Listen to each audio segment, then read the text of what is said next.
Thank you for listening to the BJJ Podcast. We'll be bringing you Brazilian Jiu-Jitsu and good times. We hope to flatten your Jiu-Jitsu learning curve, help you get the most out of your grappling ability, and meet your goals both on and off the mat. Welcome back, my friends, to the BJJ Podcast. This is episode 255. I'm here with my good buddy Byron and my good buddy Gary. How you guys doing today? Oh, we're doing fabulous. How about you, Byron? Doing good. Gary and I just got done getting our hair did. We're looking fabulous, according to Gary. Definitely. I got my hair highlighted, and, Byron actually had some hair drawn on him. So we're doing well. They used the wrong color. Yeah, they used gray. But I think it really brings out the sparkle in your eyes, though, Byron. Thanks, Gary. That means a lot to me. This episode means a lot to me. Our friend Roli Delgado recommended Mitch Hall. And man, thank you, Roli. It was great talking with Mitch. He's got an interesting story. Kind of reminds me of Jiu-Jitsu back in the day when things socially were a little different in Jiu-Jitsu, and some of the marketing ideas behind Jiu-Jitsu weren't as transparent as they usually are today. And he's got cool stuff to talk about. Interesting stuff to talk about is probably more accurate. But and then we, of course, talk about Jiu-Jitsu overall and his story. And man, it's great talking with Mitch Hall. So that's coming up in a little bit. But if you are new to Brazilian Jiu-Jitsu, I want to give you a quick recommendation. Clearly, you listen to podcasts. And doing things in audio format is pretty simple. You can do it with pretty much anything that you don't need your ears for. So if you're mowing the lawn or painting or cooking or any of those activities, it could be driving. You could be checking out your first year in Brazilian Jiu-Jitsu audiobook. It's made by me. It's about 2.5 hours long. It's got 6 chapters covering everything from finding the right gym, which Mitch could have used that chapter to help investigate the gyms around him a little bit better. You'll hear about that in the interview. All the way to doing a tournament. And I know tournaments aren't right for everybody, especially in the first year. But if you want to, that's absolutely fine. And I'll help get you there and make sure you get the most out of the tournament, win, lose, or draw. We want you to get something from that and to learn something. And that's what the book is for. Get that first year under your belt. And have success, enjoying the process and getting better at Jiu-Jitsu. It's $11.99, 2.5 hours long. Check it out. There'll be a link in the show notes. There we go, gentlemen. Your first year in Brazilian Jiu-Jitsu. Of Jiu-Jitsu.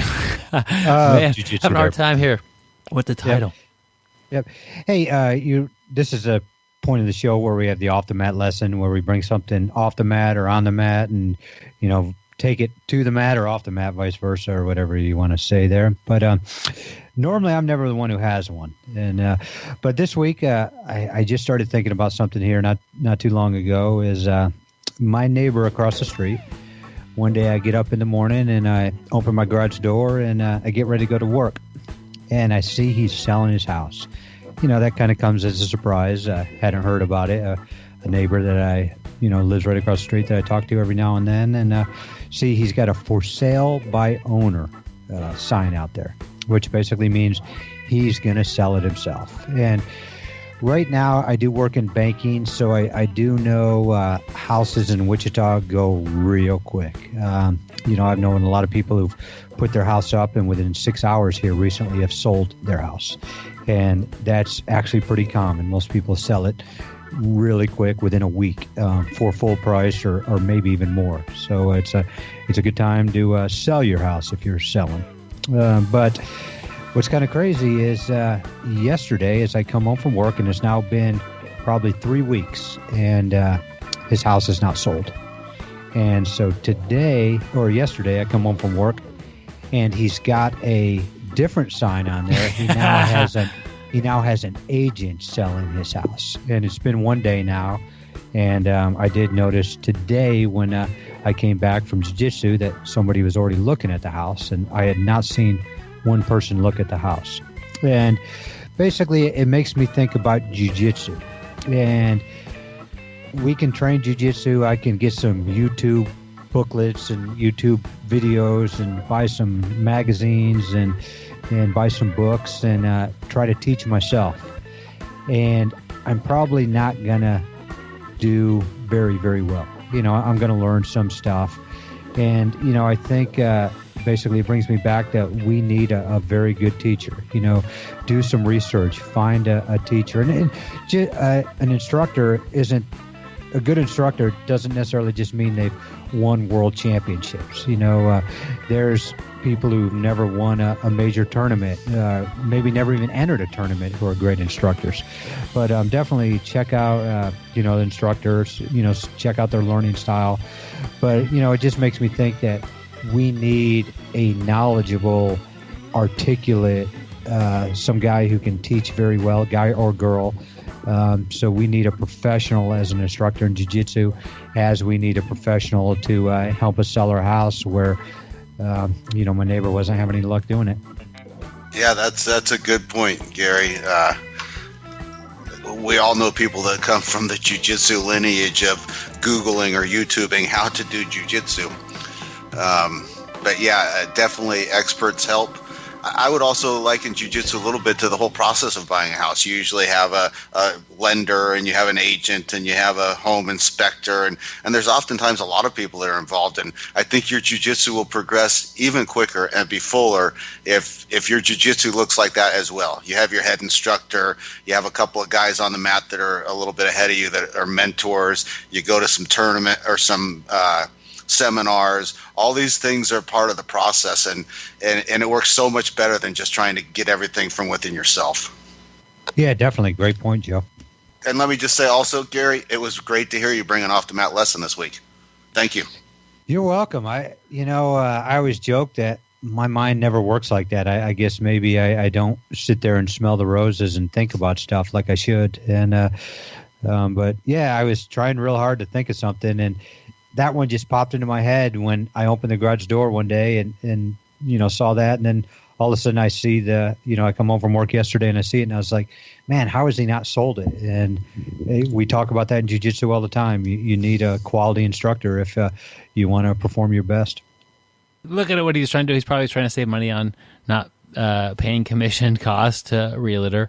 But, he could have struggled and eventually sold his house in several months or 6 months down the road, but time is a factor in that. So he's continuing to pay his monthly bills for the house and that sort of thing. And at a certain point in time, he'd have saved money by paying somebody to sell his house for him. So you could figure out some jiu-jitsu by just self-research or whatever. But man, if you want to do a private lesson with somebody and they say, hey, here's your problem, you're doing this, you might have figured that problem out eventually. Maybe you wouldn't have. But to have that expert eye come in and say, you're totally passing the guard this way, and your hand needs to be like this, and control them here, and feel this. I want you to experience this, and then it'll click for you. And having a great instructor will save you time and how long it takes to get good at jiu-jitsu. Having a good real estate agent will save you time, and clearly he wants to get as far away from Gary as possible. Time is a factor. Yeah, I'd be selling my house too.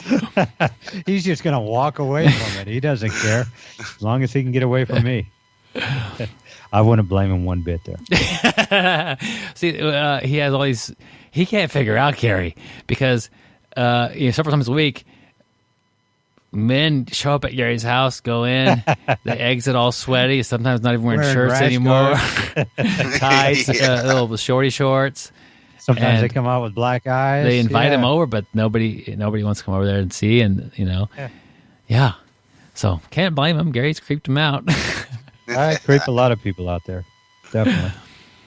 Hey, you know what selling a house and fishing have in common? I do not. They are both topics that will be discussed on this show. I think it's a luck. That's a good one. Our quote of the week. Many men go fishing all their lives without knowing that it is not fish they are after. That's by Henry David Thoreau.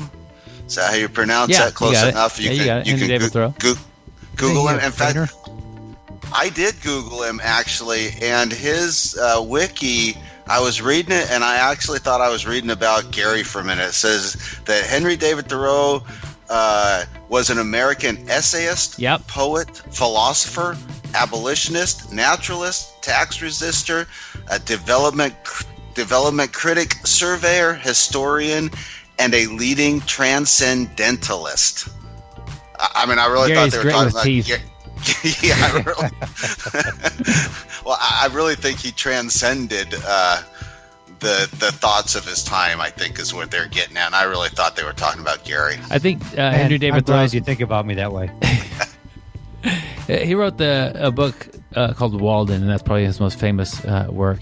I didn't read it in junior high, but I remember being assigned to read that.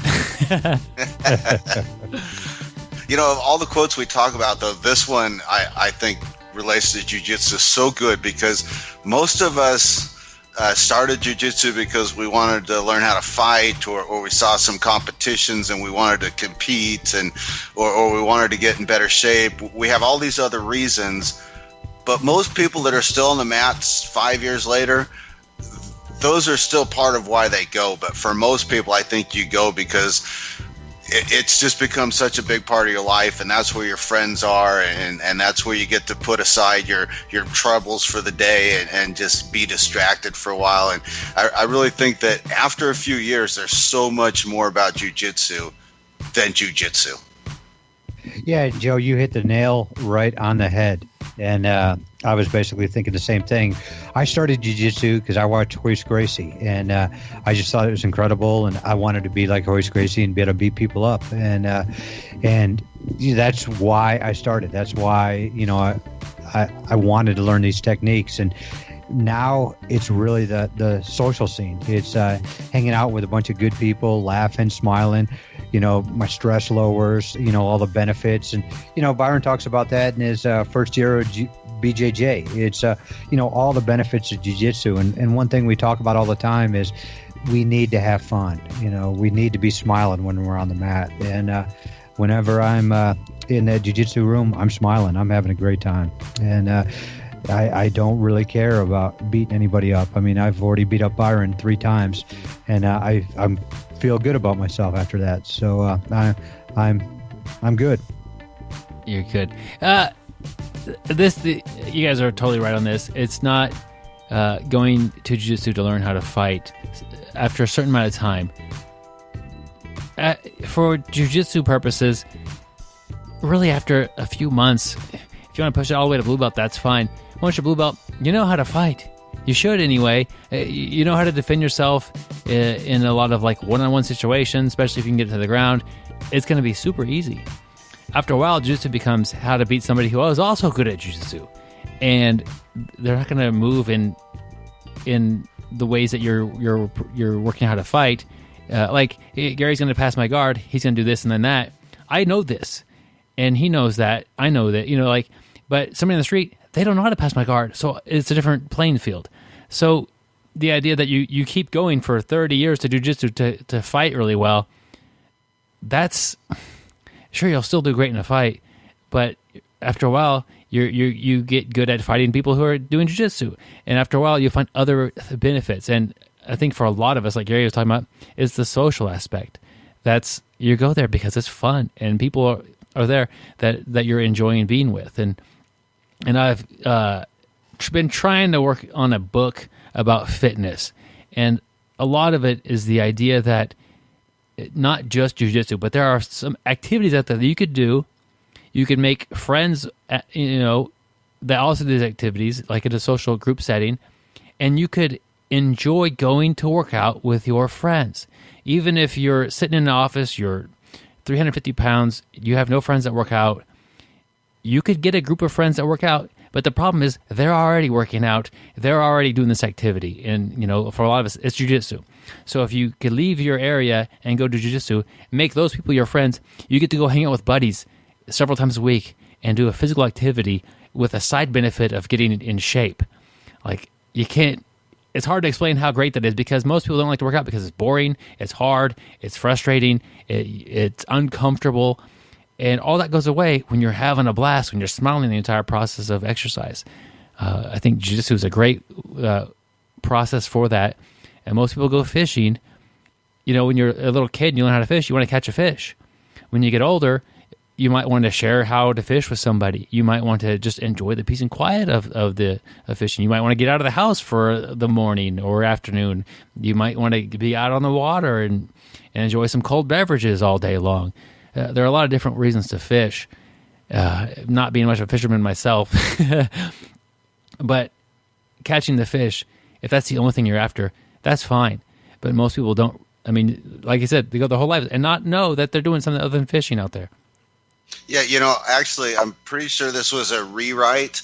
I think the first time he tried to introduce this quote to his friends, he said, "Many men go fishing all their lives without realizing they just need a little break from the wife." And they said that's not going to fly. You're going to have to rework that. Your wife's not going to be happy with that. Well, and the wives like it when the guys go fishing because they get a break as well. That's right. Yeah, and I mean and then then you see the wife's working out with the husband. I see Byron and Becky working out all the time, and I know that's great for your relationship too. Well, but, she's not getting a break from me like she needs. Yeah, well, she's got work for that, and but I mean it really is kind of a break. You're at a break from the stressors of daily life. You guys are there, working out, getting a strong mind, strong body, being flexible, and just doing great stuff. But I think this quote is perfect, and it's just like last week's quote. Like you said, it's not necessarily a jiu-jitsu or a sports quote, but man, it fits perfectly into jiu-jitsu there. I mean, I went to jiu-jitsu looking to catch a piranha or a shark, and I ended up with a clownfish, and really that's probably what I wanted was that clownfish. I just didn't know it. Oh, you're clever, Gary. Yeah, you're clever. Hey, at least Joe understands. Gary is a clownfish. Yep. I am a clownfish. But before jiu-jitsu, actually... that would have made me, before jiu-jitsu, had helped me out, make my mind a lot sounder and lower my stress level and everything. I probably would have been wanting to fight Byron for calling me a clownfish. Now, I just laugh it off. It's no big deal. Keep on clowning. Well, since y'all have been such good buddies since you started jiu-jitsu, I thought you were talking about Byron when you said that, Gary. Oh, yeah, there you go. The bromance continues. There you go. Well, let's switch gears a little bit here on this 10-speed bicycle and get Mitch Hall onto the podcast. Do they still make 10-speed bicycles? He is the most interesting grappler in the world. He once grappled a polar bear to test out his bear hug. He once choked out an opponent using only his Wi-Fi connection. When he models for gi companies, he uses only his bad side. He only gets ringworm on his ring finger. I don't always listen to podcasts, but when I do, I prefer the BJJ Podcast. Stay listening, my friends. All right, my friends, I'm happy to bring Mitch Hall to the BjjBrick Podcast. Mitch, welcome to the show. Thank you, man. I appreciate you having me on. Yeah, I'm excited to talk to you. You come highly recommended from a close friend of the podcast, Roli Delgado, and we have a variety of topics to cover today. But Mitch, if you could do me a favor and just kind of introduce yourself a little bit as far as your jiu-jitsu history and kind of who you are and what you're up to. Yeah, sure. I'm a black belt under Roli Delgado. I was promoted to black belt in January of 2018, so January of this year. So I'm a fairly new black belt, actually. This was supposed to be my first year competing at black belt, actually. But I started training jiu-jitsu in June of 2007. I'm originally from Louisiana, so I started out training jiu-jitsu in a town called West Monroe, Louisiana, which is right outside of Shreveport. So it's probably about an hour east of Shreveport, under a guy named John Blunchy, who's a black belt under Crone Gracie now. But at the time, he was a black belt under Professor Alan Hopkins. And so, so now about almost 11 and a half years, give or take, that I've been training now. And I spent 8 years of that training under the Gracie flag. In the last 3, I've been training under Grapple Fight Team with Roli Delgado at Westside MMA in Little Rock. But as far as how I got into jiu-jitsu, I think my situation was kind of different than I think that there's three kind of generations that are happening in jiu-jitsu right now. And I've kind of put myself in that second generation. So the first generation is like all the guys who got started in like the 90s, you know, whenever those guys who say, oh, I got into MMA or I got into jiu-jitsu because I saw UFC 1 and I saw what Hoist did and it was amazing. And then you had generation 2, which was when MMA exploded and the big names on the card were like Ken Shamrock, Matt Hughes, George St. Pierre. You know, that was kind of introducing this next generation. And then the third generation is whatever the guys are doing now, I guess. But so for me, I was kind of in that second generation because I didn't get turned on to jiu-jitsu by the UFC or anything like that. In fact, it was a friend of mine. I've been in the Air Force for 16 years, and I was going through a school in San Antonio, Texas in 2006. So the summer of 2006. And one of the guys in the class, he was kind of wanting to get together for the weekend, get the whole class together and just go out and have a couple of drinks or whatever. And he was like, hey, there's an MMA fight going on at Hooters. This is back whenever Hooters was like putting all the fights on. Yeah. You pay $10, you know, and now it's, you know, back then Hooters was like really the only thing that was doing anything. Now Buffalo Wild Wings and Hooters and, you know, Twin Peaks, everybody's always scrambling, fighting. You have to get online and try to see who's showing the fights. And it's a big rigmarole now. But back then you just went to Hooters. And so I was like, yeah, man, that's cool. There's going to be beer and chicks wearing Hooters outfits. So that sounds like a plan. And at this point, I didn't know what MMA was. I didn't know what cage fighting was. I didn't, you know, I knew none of this. And and so we get together and we get to Hooters, and the fight was Ken Shamrock versus Tito Ortiz, 70, whatever, you know, they fought like 500 times. And so it was one of like their second or third times fighting. And I didn't know who either one of those guys were either. I had no clue who these guys were. But we walk in, and we walk into the bar area, and it's just this tons of people, just all these people. And they're all wearing those full contact fighter hoodies, you know, which I don't even think is a brand anymore, but it was a huge brand at the time. And so I kind of see these guys, and I'm like, man, you know, these guys look like tough guys. These are some alpha dudes, you know. And now if I walked in that same place, I would look around and be like, man, look at these dudes, you know. But back then I was just like, wow. And so the fight started, and I started watching this, and I was like, oh my God, what is this? Like, what is going, like, holy cow. And so I started asking my buddy, I was just like, what is this? Like, what is this, is a sport? And he was like, yeah, man, it's called MMA. You know, this is the Ultimate Fighting Championship, and you should look up these guys. And he told me to look up Matt Hughes. And so I did. And I kind of went down that track. I was kind of going down this MMA track. And that was kind of really what sparked my interest. Long story short, a couple of months later, I get to Ruston, Louisiana, which is where my recruiting office was, because I was going through recruiting school at the time for the Air Force. And I spent the last 3 years on active duty as an Air Force recruiter. And so I get to my first duty station in Ruston, and I just immediately start looking for an MMA gym, because I was like, I got to try this. And I start looking, and there's nothing in the area at all. And so my mom, who lives out in the middle of nowhere in Louisiana, I was visiting her one day, and I was coming back home, and I see this wooden hand-painted sign on a tree. It's just like off on the side of the highway. And it just says Jiu-Jitsu, and it has a phone number. And that's it. It was like this white sign. It was hand-painted up with red paint. And it just said Jiu-Jitsu, and it was spelled Jujitsu. So I was like, oh, wow. It's like God sending me this message. I should definitely call this number. And so I called it, and this guy answered the phone, and I told him I want to do jiu-jitsu. He's like, perfect. Let's set up a free lesson. You come in, it'd be great. So I said, okay. So now the reason I tell this part of the story is because this is not where I continued to train. This is just where I began, like, my first introduction to a jiu-jitsu class. And so where my office was, so I lived 30 minutes away from my home. This gym was 30 minutes on the other side. So it was an hour from my house. So essentially when I was going to go try this class, I was going to commute an hour and a half to go train. And so I show up at this guy's class, and we end up going over some techniques, and he taught the Americana. And I was like, wow, that's what I want to do. And so I was like, where do I sign? And he goes, oh, great. We offer 1-year contracts.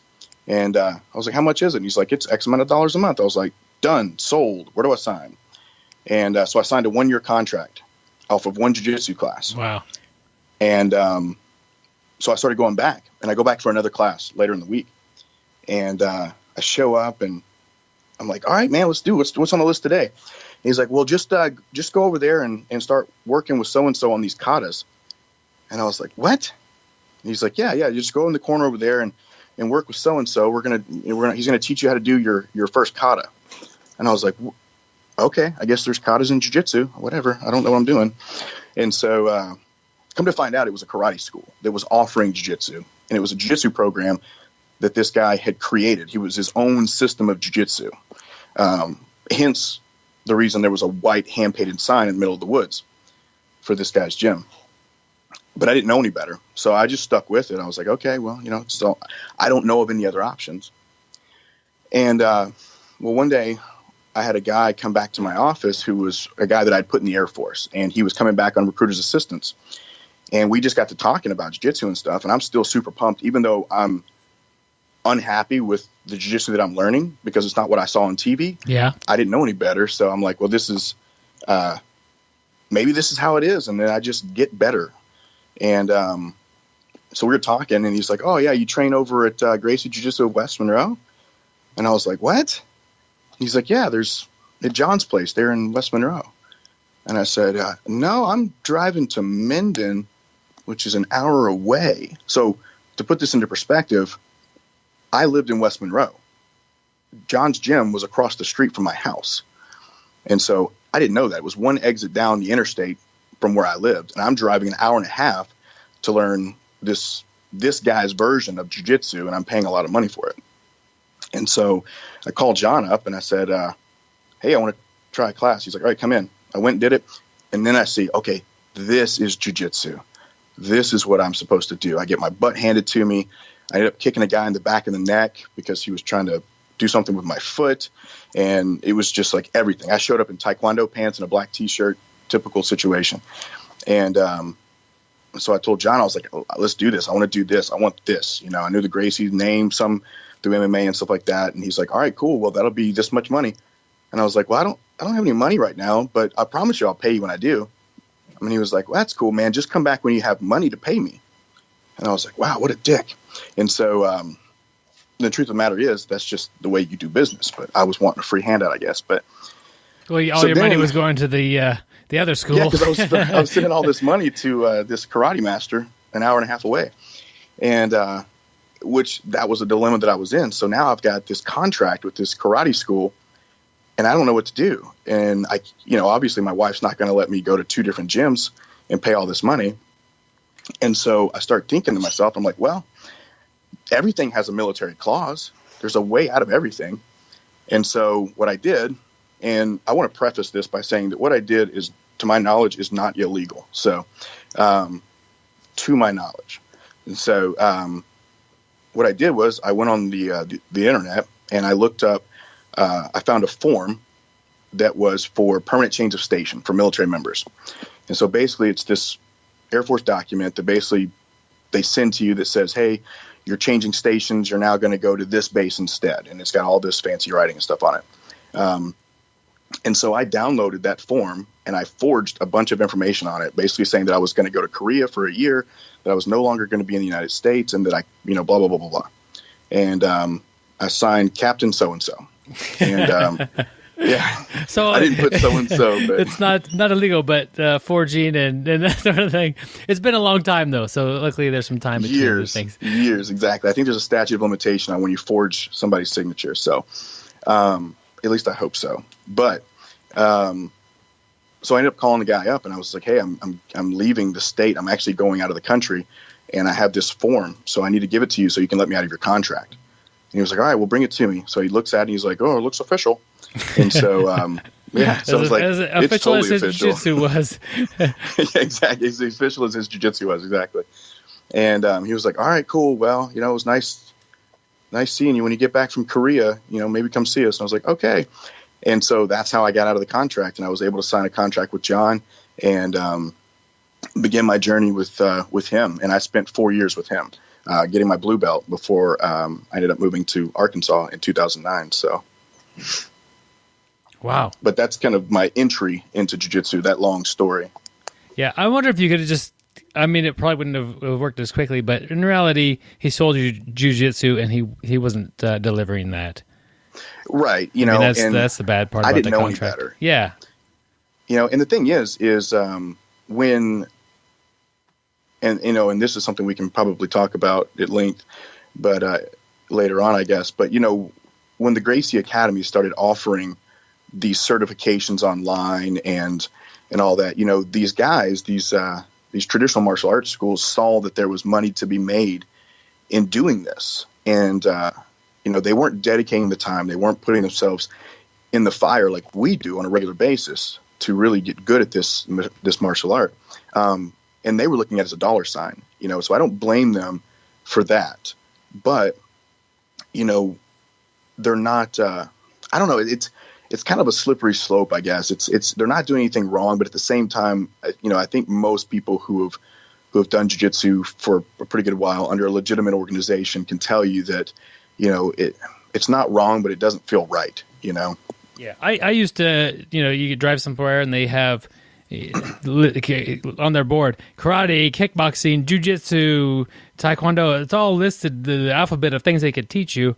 Sure. And I used to bother me, like, yeah, they're not teaching jiu-jitsu. They may have a time where they, quote, do jiu-jitsu, but it's like, that's not the same.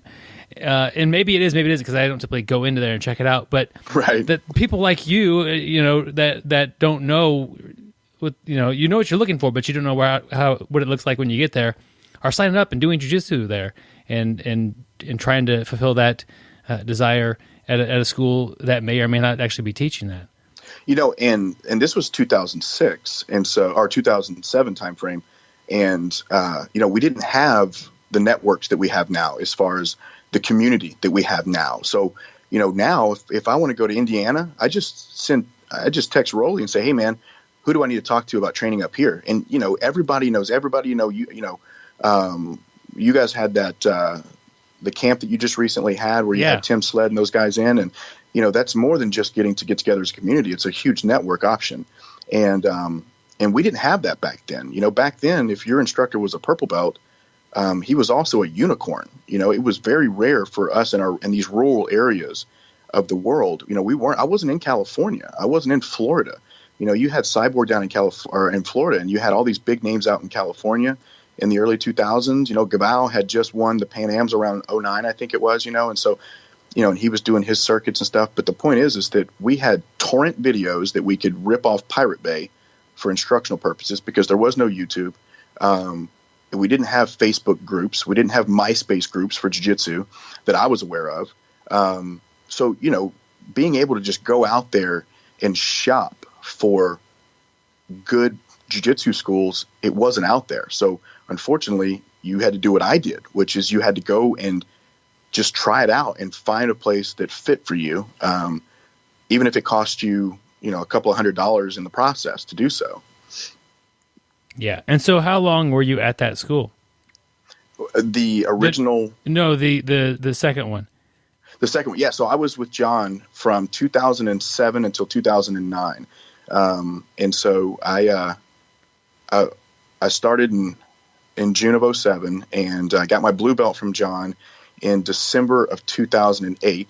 And then I was teaching his 6 a.m. classes for a couple of years while I was there, teaching his women's self-defense class. I was fortunate that I had a lot of instructors who believed in me early on as far as my ability to teach and instruct and convey information.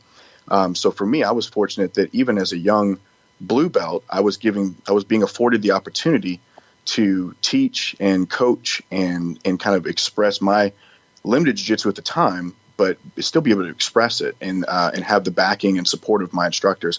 And so in 2009, I ended up getting off of active duty. And when I got off active duty, I ended up moving to Little Rock to go to college at the University of Arkansas, Little Rock. And when I was, so I didn't know, again, I'm in the same boat, but we have better internet sources now. So I start doing a little bit more research. And believe it or not, which is kind of an interesting coincidence of circumstances, I had thought about going to Westside back then in 2009. And so before I was moving to Little Rock, I got on the internet to start looking up schools. And at the time, there was only about 3. Westside was one of them, and then there were 2 others. And just so anybody doesn't know, Westside is where you're at now with Roli Delgado. Yes, I'm sorry. Yeah, Westside MMA is where I'm at now under Roli. And what kept me, and it's, you can't blame me for it, but at the same time, I feel bad about it now that he's my coach. But what kept me from actually seeking out Westside MMA at an earlier time in my career back in 2009 was because this is also around the time that Roli was on the Ultimate Fighter show.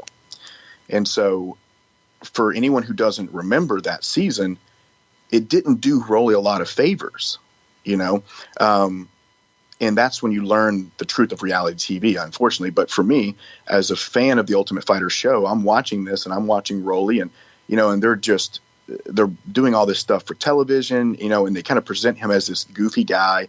And, you know, he's just, you know, all the other housemates are making fun of him. And then there was the whole fiasco where they were giving him a hard time about his black belt and everything like that. And so as a young, impressionable jiu-jitsu guy, I remembered all that. And I was like, well, according to the Ultimate Fighter, that guy's he's a fraud. I've already been screwed over once before, you know, by the other guy. So I'm not going to put myself in a situation like that. And so, and coming from a Gracie background, I wanted to stay with the Gracie lineage because I felt that was what you did. You stayed true to your lineage. You stayed true to the Gracie family. You didn't veer to the left or the right. You stayed right on course. And so I sought out a Gracie Baja school that was in Jacksonville, Arkansas, and which is right outside where the Air Force Base is, where I currently work. And so I contacted them, and they were super happy to have me up there. So when I moved up in 2009, I initially just started training with those guys. And I trained with Gracie Baja there for a couple of years. I ended up getting my purple belt. So I got my purple belt from Professor Brian Davis, who he passed away a couple of years ago, unfortunately. But so Professor Brian Davis was running Gracie Baja, Arkansas. And some of the people who listen to your podcast may know him, they may not. But he was running Gracie Baja, Arkansas. And so when it came time to promote me to purple belt, I had contacted my previous instructor to get his blessing. And he gave me the blessing and said, yeah, that's perfectly fine. Let the guy know that he's more than welcome to promote you. So even then, even though I was training at a new gym, I still kind of felt that I was under my instructor. You know, I still kept in contact with him and communicated with him and stuff like that. And I didn't want my rank to come from somebody I didn't know. And so I always wanted my rank to stay as pure as it possibly could, which at the time made sense. Now it's different. But and so I got promoted to purple belt. And around that time, so the Gracie Baja school that I was training at, the head instructor was not the owner of the school, which this was new to me as well. I had never trained somewhere where the instructor of the school was not the owner. The owner was just a fan of martial arts who wanted to open up a gym, and he brought in this Brazilian world champion to teach the classes. And when I got my purple belt, the owner and this individual had been on the outs. And so they were looking at getting rid of him, and they needed someone to fill in. And so the owner asked me if I would fill in teaching the classes. So I did. So I started teaching all the classes at this particular school, and covering the noon classes and the night classes and everything like that as a purple belt. And I was the only instructor at the gym. It was my show the whole time, you know. So I was teaching the jiu-jitsu that I knew. And I did that for about a year where I didn't get paid. I was doing all this for free. I didn't pay tuition, but I also didn't receive any sort of compensation or anything like that. And so about a year into that, I was kind of in a transitory position with my job, and I kind of told the owner, I was like, hey, you either have to start paying me for my services, or I'm going to have to get a real job to feed my family and stuff. I said, because, you know, this isn't going to work for me anymore. Yeah. How many times were you teaching per day or per week, you think? So I was teaching about 6 to 7 times a week. Okay. Monday through Saturday. Okay. And so I was teaching. You're there a lot. Oh yeah. This isn't like pretty much. Okay. You were running the I wasn't classes. just coming in. Yeah, I was running the entire program was ran by me, and the owner would make sure that all the financial and administrative stuff was done. And so I kind of made a decision after I talked to my family and stuff that, if I couldn't get paid to do this, then I couldn't do this anymore for free. And the individual wasn't able to pay me. He wasn't able to come to find the money to do so. And so I told him, I was like, well, I can't do this anymore. And this was probably around 2011, 2010, 2011, I believe. And so I just stopped showing up. And of course, my phone's getting blown up. I have students messaging me, are we having class today? Is class going on? And the thing is, I didn't know what else to do because I'm not the one I didn't put myself in this position, I did, but at the same time, I didn't put the school in that position. And so I had students messaging me, asking me if we're having class. And I simply just said, if you have any questions about the gym, you need to contact this individual. He has all the answers. And I was putting my foot down and now in hopes of the individual coming back and saying, okay, I'll pay you. But unfortunately that never happened. I never got that phone call. And so I decided, well, I'll just open up my own gym. How hard can it be? And, believe it or not, it's not that hard, but it's running a gym that sucks. Opening a gym is super easy, but so I decided to do that, and I contacted my instructor, my previous instructor, and told him what I wanted to do, and that I wanted to be affiliated under him, and I wanted to continue on under his tutelage and lineage. And he said, "That sounds great. Let's do it." So I was like, "Okay." So then when I left, about 7 or 8 students from that previous gym in Jacksonville, Gracie Baja, followed me.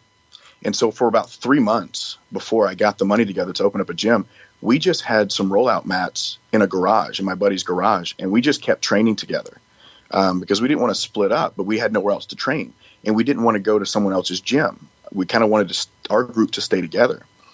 And there were other gyms popping up at the time. I mean, obviously Westside had been killing it for years before we ever decided to do what we were doing.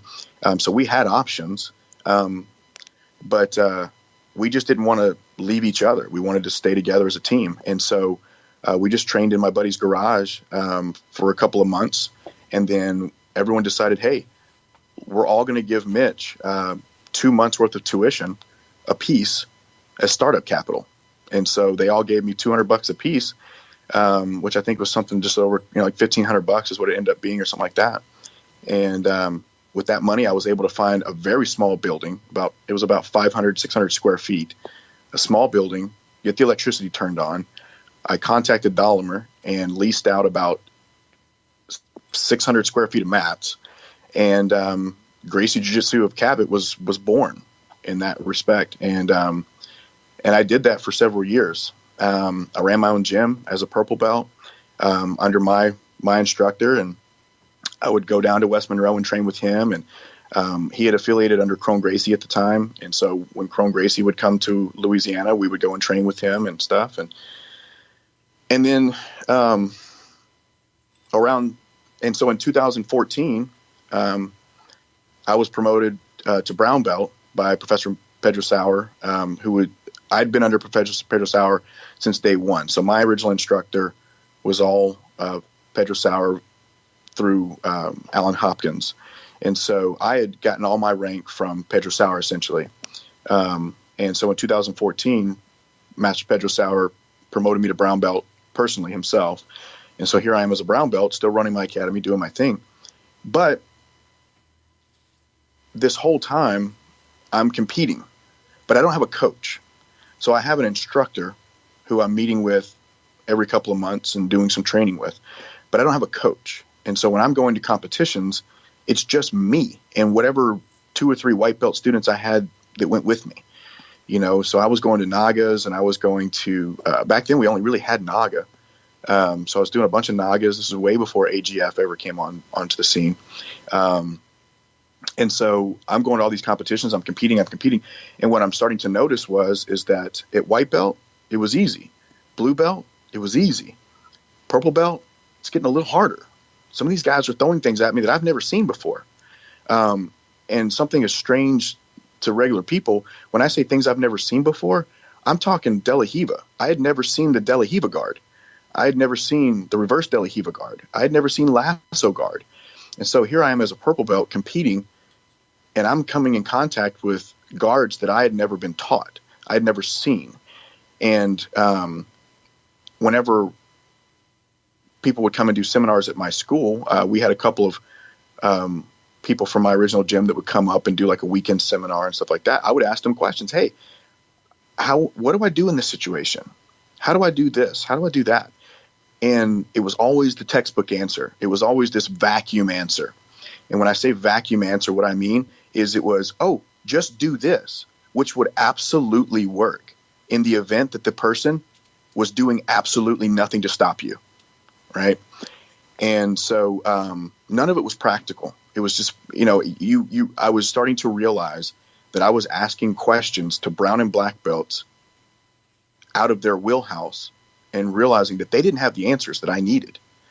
And so here I am as a brown belt, which means that between now and a couple of years from now, I'm going to be a black belt.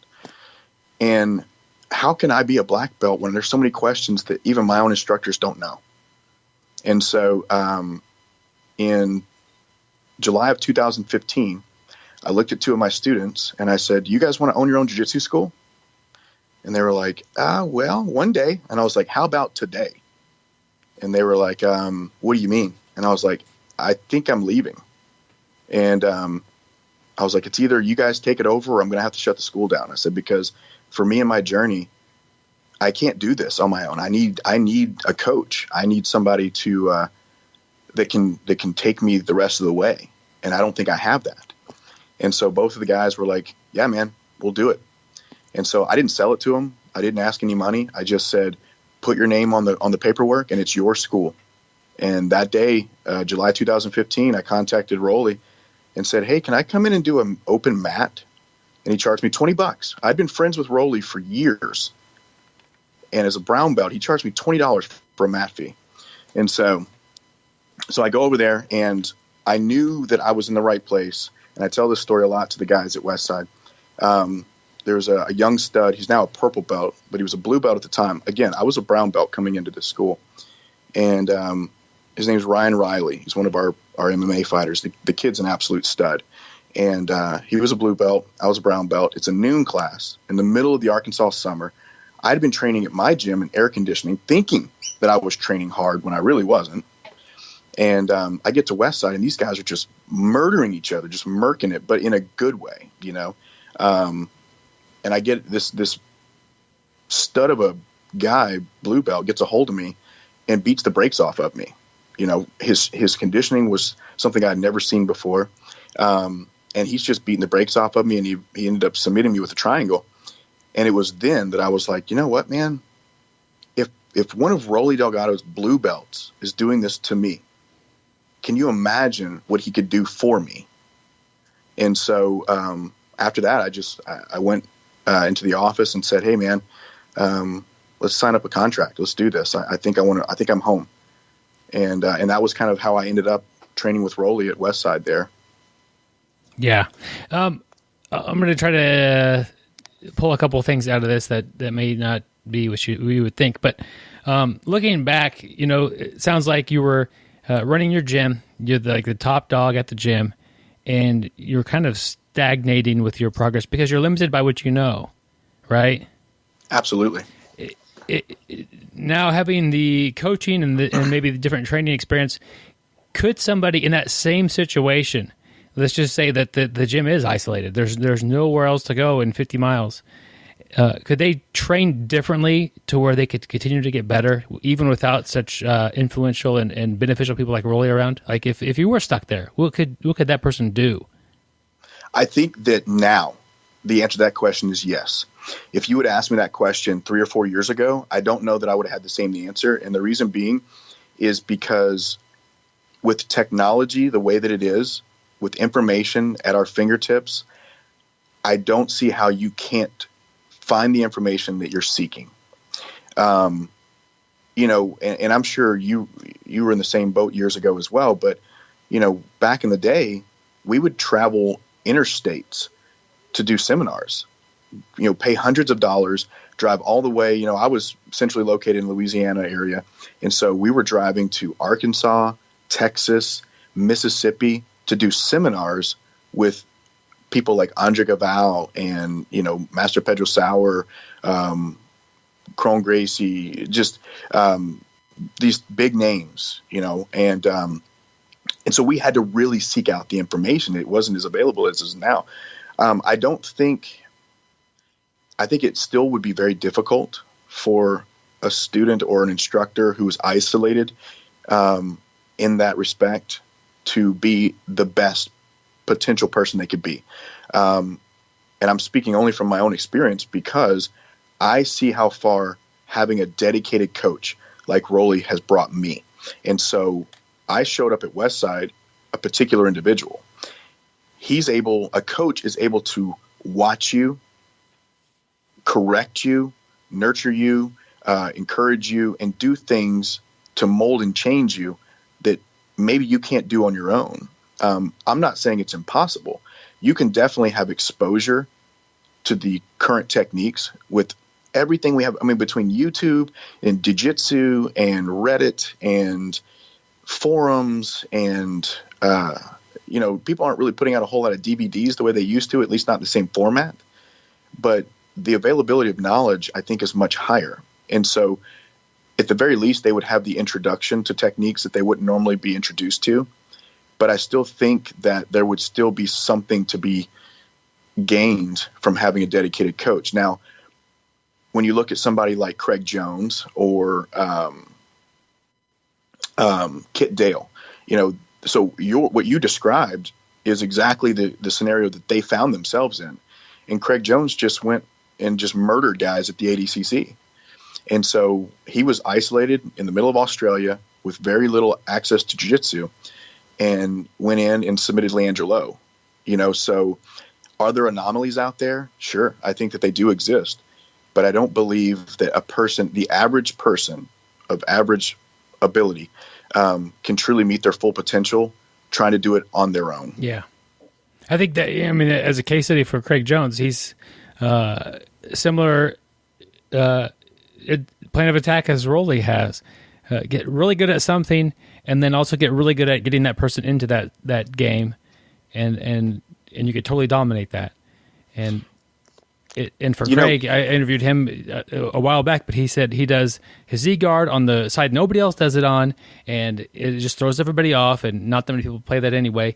And he just drills and positional spars and works out the details and gets a really good game at something like that. And he's been able to have a lot of success with that. And the same thing with Roli, get that single leg X. And watch what he could do. Absolutely. And in that same respect, you look at another case study like a Gordon Ryan versus Felipe Pena. And the reason I mentioned that is because, like you said, Craig Jones has designed a Z-guard system there where he's gotten so good at that one position and drilled it so many times that no matter what someone does, he can find a way to get what he wants out of the scenario. But then, and that's where, and I'm going down a path that it has an end to it. You look at Gordon Ryan versus Felipe Pena, and Felipe Pena knew that as long as I defend heel hooks, I have nothing to worry about. So there's a case study where a situation where someone has a perfect system in place, but can easily be exploited if you're able to take them out of that game. Yeah. And so with me, one of the things that Roli said to me a while back, because I'm a pressure passer, I have a very strong pressure passing game. I have a very strong top game. I don't have the most dynamic guard. And so something that Roli said to me a couple of months ago was, he said, Mitch, the things that made you successful up to brown belt are not the things that are going to make you successful at black belt. And I think that that's where a coach comes in. That's the most important thing that a coach can bring to the table. That's not something, if it wasn't for him, I would have just stuck to what was easiest for me. Do a fireman's carry, inside leg trip, and then pass their guard and dominate the top position. And I would have done that until I beat my brains in, but having a coach to sit there and say, you've got to fix this part of your game, because if you don't, you're going to get left behind. I think is one of the biggest things that a coach can be as an asset to evaluate you. If you don't have someone constantly evaluating you, we can do all the self-evaluation that we want, but the unfortunate part of that is the average human, I think the average competitor is fairly lazy in their own introspective looking at themselves and their game, and they want to continue to do what has worked. And when it doesn't work, they count it as a fluke, and they go, oh, well, it was just that one time. It normally does work, though. And then the next time it's like, man, these guys are shutting me down. Well, now it's too late, And so, but to have a coach catch it early, like Roli did with me, and say, we need to address this. If we don't address this, you're going to get left behind. And that's something that I could have never, I don't think I ever would have made that evaluation on myself. I think I just would have kept driving my head into people's faces and pressure passing them until I couldn't do it anymore, or until it stopped working. And so, so I think there's something to be said about, having a coach to be able to have outside evaluations of you, because we may lack our own ability to do self-evaluation sometimes. Yeah. Mitch, thinking about that, him telling you, hey, what got you here isn't going to be the same thing that gets you to the next level. Do you think that's kind of unique to, like, not unique, but was that because of the game that you were playing needed to change, or is that a lot of people get to a certain level and it's time to make the change and have to adapt to new situations?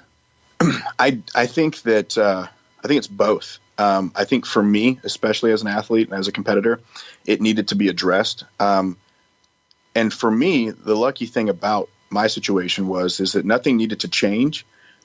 I just needed to add something to it. I had to round out what I had. But I think just over time, I think competitors change. And I bring up Leandro as an example. I mean, that guy went from a lightweight to a heavyweight, and his entire game kind of changed, because it had to, based on who he was competing against, because he was going through different levels of weight classes, and certain styles of game will work at certain levels of the game, certain weight classes. You get a Lucas Barbosa, who is a strong pressure passer with a good judo game, and it works perfect for the medium heavies. But you try to do the same style of game against a featherweight or a lightweight like a Hoffa, and he's pulling guard on you. Well, your takedown game doesn't really do a whole lot for you. And now he's got the flexibility to shut down your pressure passing, and so I think if you're progressing through a situation like that, you have to change. I don't think that you could go your entire career just doing the same thing over and over and over and over and over again. You're going to get shut down. If that makes sense. I don't know if I answered the question or not.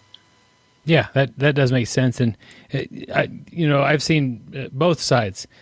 People say, hey, I've been doing that technique since blue belt and it's working for me great as black belt. And I see people that would work for them at one belt level, doesn't work at the next one. And you have to be able to put that aside and say, hey, I was good at this. I'm still pretty good at it. But to be able to compete at where I am now, or to perform where I want to be, I'm going to have to make some changes. And for me, when I first started training jiu-jitsu, I only had a guard game. I didn't have a passing game at all. Not even at brown belt. I didn't become a guard passer until I got to Westside and started training under Roli. And so from white all the way up to mid-purple, I was a guard player. I had a very basic knee shield half guard, closed guard game, and I also weighed 154 pounds. And then I started training at Westside, and I've progressively gotten bigger, and now I'm 185 pounds, and I'm a pressure passer. But if you had told blue belt Mitch, hey, in 11 years, you're going to be a pressure passer, I would have told you were insane. There's no way. How am I going to I weigh 150 pounds. There's no way I can put any pressure on anybody, and fast forward and things change. Life changes. Your strength and conditioning program changes. You put on mass, you put on weight, and now your game has to change, and it's not necessarily, I think maybe Roli saw something in my abilities as a scrambler to start including this pressure passing style into me as an athlete. And I think that's what forged ahead with my passing style, was my ability to scramble, because I was a small guy who became bigger.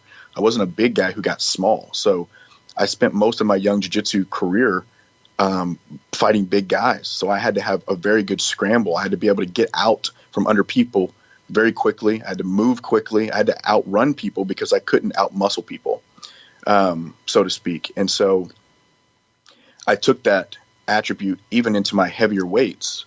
And so I think maybe that's something that he saw in my abilities and made the change without me even realizing the change was being made. And next thing you know, I'm waking up as a pressure passer. When I went to bed, I was a guard player, and I woke up as a pressure passer.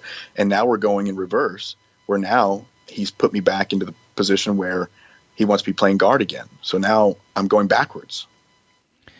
What has it been like changing schools? I think that's something that people are maybe they contemplate, and some people do it, and some people never make that move. But for some reason, I mean, it may be different because you were kind of running your own thing, and then you went to somebody else's. That's a whole different category. You went from being, owner to somebody who's working within a gym. Yeah, for me, it was. For me, it was strange because I changed gyms because I had come to the conclusion that I was not happy in the atmosphere that I was being raised in. And I don't mean that in any way as far as hazing or anything like that is concerned. I felt the mentality was toxic. My leadership was toxic in their mentality and their thought process, of the way that jiu-jitsu should be taught and the way that jiu-jitsu should be shared. Like I said before, I came up under a very strict Gracie lineage, and I was taught to believe that if it is not Gracie jiu-jitsu, it is not real. It's not real. And if you try to train anything other than Gracie jiu-jitsu, you're wrong. And if you're learning wrong jiu-jitsu, and I believed that for years upon years and upon years. And I believed that if I went to another gym, that I was somehow breaking some unwritten rule because they weren't a Gracie Jiu-Jitsu gym. And since they weren't a Gracie school, they couldn't teach me real jiu-jitsu, and I'd be wasting my time. And then I started realizing that that wasn't even remotely true. And so when I talk to people about changing gyms, because training jiu-jitsu is not just about training jiu-jitsu. It's about a community. It's about making friends, making family. Everybody at Westside, and I don't say this is just a buzzword, we are truly a family. We've been there for each other's children's births, birthdays, weddings, you name it. We've done it as a group, as a family, a giant family, and it's real. And so people join gyms and become, I think the hardest part that people have about making the decision to leave a gym, even if they're in a toxic scenario, is because they don't want to leave their family. So when I talk to people about changing gyms, or if they're thinking about switching gyms, I tell them, do what you think is right for you. What is going to make you happy? Because, and then look at it from the perspective of, why are you even looking at another gym? Is it because you think that gym can make you a world champion? Is it because that your current instructor is trying to sleep with your girlfriend? Is it because, you've got a bunch of toxic people on the mats training with you and everybody's trying to hurt each other and nobody's progressing? So you have to evaluate what reason you have for even considering the thought. For me, I made the decision because I believed that the environment that I was growing up in and my leadership was sending me down a path that was going to stunt my growth as a martial artist. I believed it was very, whatever a word for racist would be for martial arts. I felt that my martial art was racist toward other martial arts, if that makes any sense. It was a really weird scenario for me. And so I just felt like I was going to be stuck if I didn't do something about it. And so when I get asked those questions, I tell people, do what's right for you, because it's your journey. It's no one else. You owe nothing to anyone. If tomorrow I decided that Roli and I just weren't going to work out. That's my decision. And Roli would respect it. He wouldn't pressure me. He wouldn't do anything other than say, if that's what you think is right, then that's what you need to do, because it's your journey. It's not anyone else's journey. And so if an individual is making that choice or that decision, as long as they're making that decision for the right reasons, then I think absolutely, but ask yourself, obviously, why you're wanting to make the decision in the first place. And if it's just because you want to follow your friends, and maybe that's an okay reason. I'm not telling somebody that they can't leave a gym because they want to follow their friends. But just make sure that you're looking at it from an outside perspective. But at the same time, if you don't mind just going from gym to gym to gym to gym to gym, there's no one to judge that. That's it's your journey, man. Like, nobody has to answer to you or what you have in your head except you. So that seems like it's pretty uncommon to just go from gym to gym to gym, because although I totally, if somebody wants to change gyms, you are the customer. If you want to shop here today and shop somewhere else tomorrow, that's perfectly fine. But I think that what makes it uncommon is because, like you were saying, it becomes a family. It becomes more than just a business relationship. You get to know these people that you're there with, and that's why it's hard. Even if you have a problem with the coach, you still like the teammates, and you feel like you belong with them, and you want to help them, and they are helping you. And so I think, like, the extreme, every month somewhere new, I don't know if I've ever seen that, but that bond either between the student and the coach, or the student and the classmates, is oftentimes hard to break. I agree 100%. And that was one of the hardest things that I dealt with when I made the decision to do what I did. And unfortunately, I deal with the repercussions of my decision to do what I did, because, I wasn't just a teammate. I was the coach. I had students who had built a bond with me. And when I made the decision to leave, and now there were other circumstances in which I left for, none of which were dramatic or anything like that, but there were other circumstances that revolved around my decision. But so for me, I had to deal with the guilt of that, and there are individuals out there right now who were former students of mine that probably wouldn't have much to say to me if they saw me in a Walmart, and so I had to take that into consideration. I knew, like you said, that family. So, I made a very selfish decision when I did what I did, but at the same time, it's kind of like when someone's in a relationship and they want to, or like a marriage and they want to stick together for the kids. At what point do you give the person the advice? At what point do you say, hey, man, look, staying together for the kids is just not the right way to do it. You got to be happy for yourself as well. Humans are resilient creatures. So, they're not going to, most people forget things pretty quickly anyways. Yeah. Having never had a divorce and also never had kids, don't know much about that, staying together with the kids. But from the gym thing, if you're in the spot and you think it can get better and you think you're going to be able to fix things, you stick it out. You stay with it for the kids. If you look at it like, this is hopeless, I'm not going to be able to pursue my own jiu-jitsu journey at all. Like, there's no growth for me. I'm actually not really helping the students that much. And, if it's a toxic environment at the house and the kids are seeing a poor example of a relationship every day, that's another decision to make. Yeah, you're absolutely right. Kind of a weird analogy to bring up divorces, but I mean, like, in leaving a gym, I guess it's not that strange. Yeah, of it's a relationship. Yeah. And so in essence, it is a relationship, and essentially you are breaking up with, an entity. Maybe it's not a human, but you're breaking up with an entity. You're agreeing to see other people at that point. So, metaphorically, but I don't think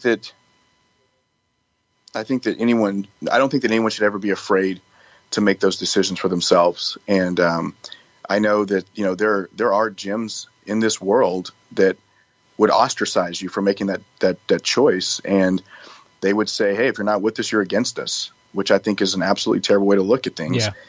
Yeah. Mitch, can you, I hate to, trying to like see the other side of this, and you don't bother to name names, but can you think of a time when you were coaching somebody? It could be, in the past month or years ago, and they went to another gym, and as a coach, how that felt and how you reacted. Well, that's a really good question, actually, because I've experienced a couple of different versions of that emotion in my career. And so early on, when I first started teaching at my own gym, I had a few students that would cross train with other gyms in the area.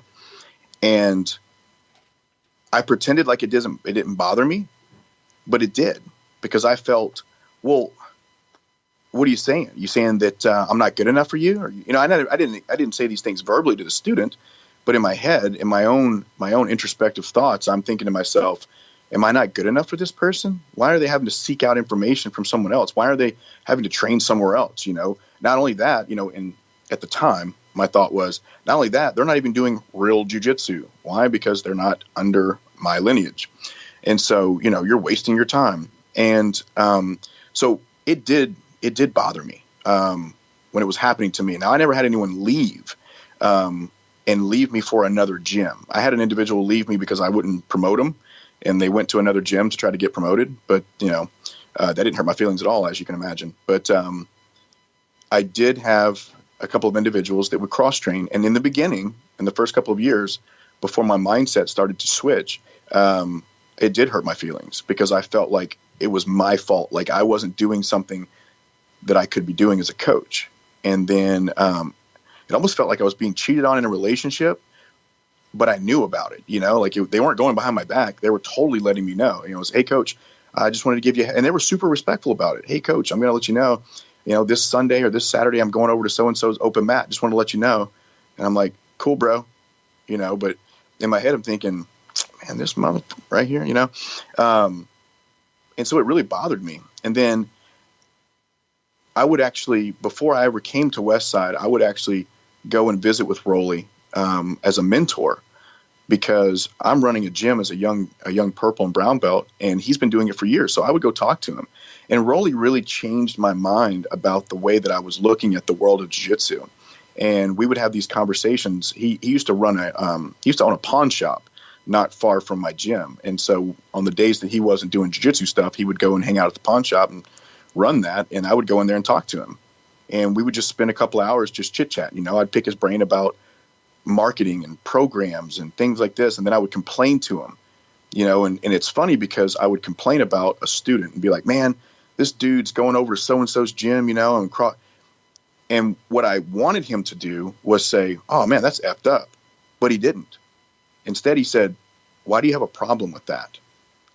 And I was like, well, because, dude, I'm their instructor, man. I should be able to, I've got all the answers. They shouldn't have to go seek it out from somewhere else. If they're seeking it from somewhere else, then it must be because, they don't think I'm good enough. And he really laid it out to me. He's just like, man, that's a toxic way to think about life. Cross-training is something that should be encouraged.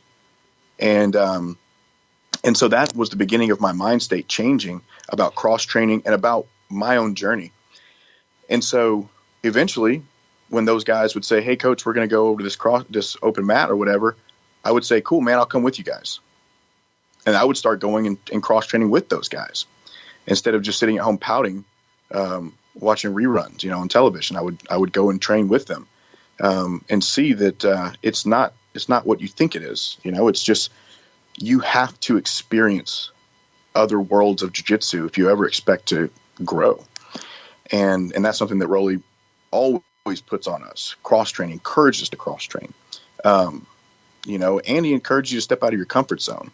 But me personally, I never experienced anyone actually leaving my gym, with the exception of the one guy that just got mad because I wouldn't give him a blue belt. But outside of that, and like I said, I wasn't butthurt to see that guy go anyways. So, but I did experience the butthurt in the beginning, and then eventually realize how narrow-minded and closed-minded it was for me to think that way. Looking at that now as from the perspective of the students who want to cross-train, but like you said, they were doing the right thing. Hey, coach, we're going to go cross-train this weekend. And you were like, oh, yeah, cool, good luck, have fun. But really, it kind of bothered you. Is there anything they could have done differently? Like maybe just put more emphasis on, hey, we're going to cross train this weekend, Mitch. It's fun training, and we met these guys at this tournament, and they're really fun to be around. And a lot of the reason why we're going is just to get to better know these people, maybe stress out a little bit, or because they're fun to be around. Not to shortcut the jiu-jitsu they're learning from you. I'm trying to think of a way to tell a coach that you're going somewhere else to train, because that's responsible to not do it behind their back, but Correct. to kind of not have such a big reaction, not like a big reaction, but not have such a negative feeling from the coach as they're going there for this. I think, honestly, if you have to explain it that in depth, there's probably an issue. Yeah. I think that as a student, like you said earlier, you're a customer. You're paying an individual money to provide you a service. When I go to Walmart doesn't get to tell me how to shop. They just provide the things that I want. I give them my money, and I leave the store with the things that I came to get. And I don't mean to diminish the attributes that a coach brings to the table. There's obviously far more involved than that, and it's not as simplistic as that. I think you get a lot of bang for your buck when you invest in a decent coach or a good coach. But at the same time, you don't own that person. They are a customer. And so I feel, and I don't mean to, and there may be coaches out there who are listening to this right now, and they're like, dude, that guy is off his rocker. Who is he to tell, But that's the truth, man, is that we provide a service as coaches and as school owners and as business owners. And name any other business that you would have to tell the business that you were going to do. You go to Burger King and you have it your way because you pay for that. You go to Chili's, and if you don't want onions on your hamburger, they don't put onions on your hamburger because you paid for it. They're not going to tell you, you're not. In fact, actually, the only option we have is to put more onions on your hamburger, actually. And so I think there's value definitely in the question that you're asking, as far as like maybe there's somebody out there who is in that scenario and they don't know how to approach their coach. And I think something as simple as saying, hey, coach, I'm going to go train with these guys. I just thought I'd let you know, should be enough. Yeah. And if the coach requires more, then I think maybe you should look into your relationship with that individual. Yeah, that's interesting. And it goes back to the whole thing of having the relationship with the coach and everybody else of that team and what you're looking at there. Tell me a little bit about the difference between running a school versus, I guess, working within a school. I have a dream job. That's the difference. So, anyone who opens up a gym, they're not opening a gym because they're like, you know what? I want to go in debt and see how terrible I can make my family suffer. No, they open up a gym because they want to teach jiu-jitsu, because they want to do jiu-jitsu for a living, because they love it so much. But the unfortunate part about that is that it's a business. And so for me, having spent 3 to 4 years running a gym, and in my opinion, for the town that I was in, was a fairly successful gym. Nothing on the level of a big gym, but it was definitely sustainable, and it paid the bills, and it did its job. But the reason I did it was because I didn't want to train under anyone else, and I wanted to be able to do jiu-jitsu all the time. And so when I had the opportunity to teach at Westside, it's literally become a dream job for me, because I get all the benefits of getting paid to teach jiu-jitsu, but I have zero headaches. And it all started with one day Roli was just like, hey, I'm thinking about adding 2 kids classes to the schedule. How would you feel about teaching them? Now in my head, I'm thinking, so this is the interesting part about going from being an instructor to being an instructor at another gym. So when I was teaching at my gym, I got to pick and choose what things I did, and so, you get to pick the crappy jobs versus the cool job. And so for me, I taught all the adult classes, and I taught the older kids. I didn't teach little kids. Now I have 5 kids of my own, so I'm no stranger to children, but I don't like teaching. Certain age groups are difficult to teach. I want to say it that way. So if you're given the choice, you're always going to choose the less challenging, right? And so here I am, I'm coming into Westside, and I just came, I'm a brown belt, I'm a former adult instructor, I ran my own gym, I've got all these credentials and this credit, and here's Roli saying, hey man, you want to teach a kids class? And in my head I'm thinking, bro, I'm better than that. Man, why don't you let me teach one of these adults classes? Let me show you what I can really do.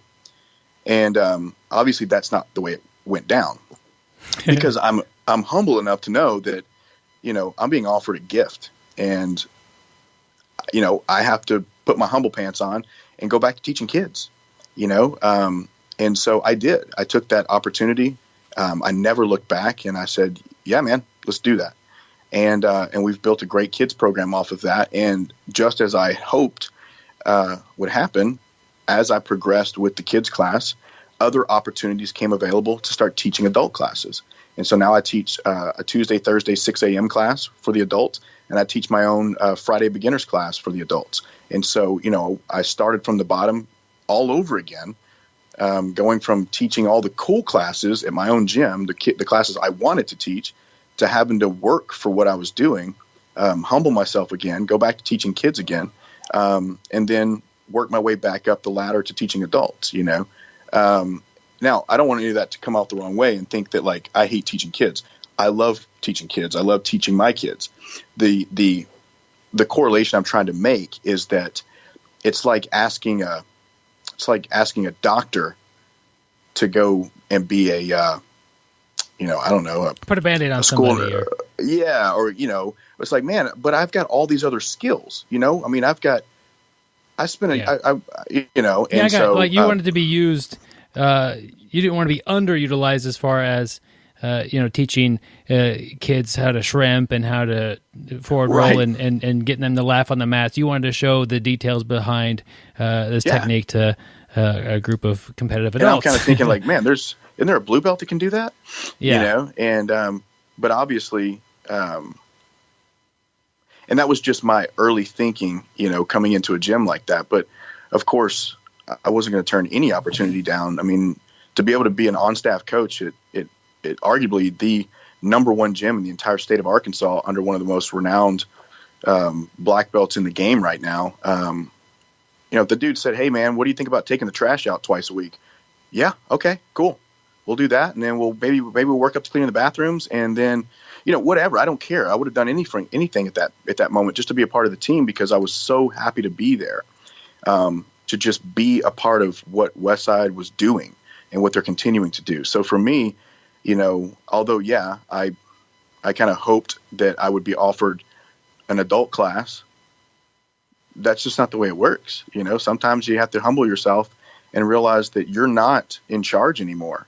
You're now an employee, and so, like I said, it's like asking a doctor to go be a school nurse, But if that's the case, you give the best school nursing you could do. Absolutely. And work your way back up. And exactly, And I was happy to do it. Still am. Love my kids' class. So, competitive wise, what are your current goals? Are you competing, or are you mostly focused on coaching? Well, that's a really good question to ask me right now, considering my situation. So I got my black belt in January and had my black belt debut at the Dallas Open a couple of months ago, and I made it to the podium in both divisions, no-gi and gi. But in my first no-gi match, I ended up tearing my distal bicep, which required surgery. And so I had I'm 1 month post-op right now, as we're talking now. And so I had my bicep surgery in May, at the end of May. And so I can't compete. I can't even train. I can't do anything but coach and teach. And so, I was really looking forward to going into my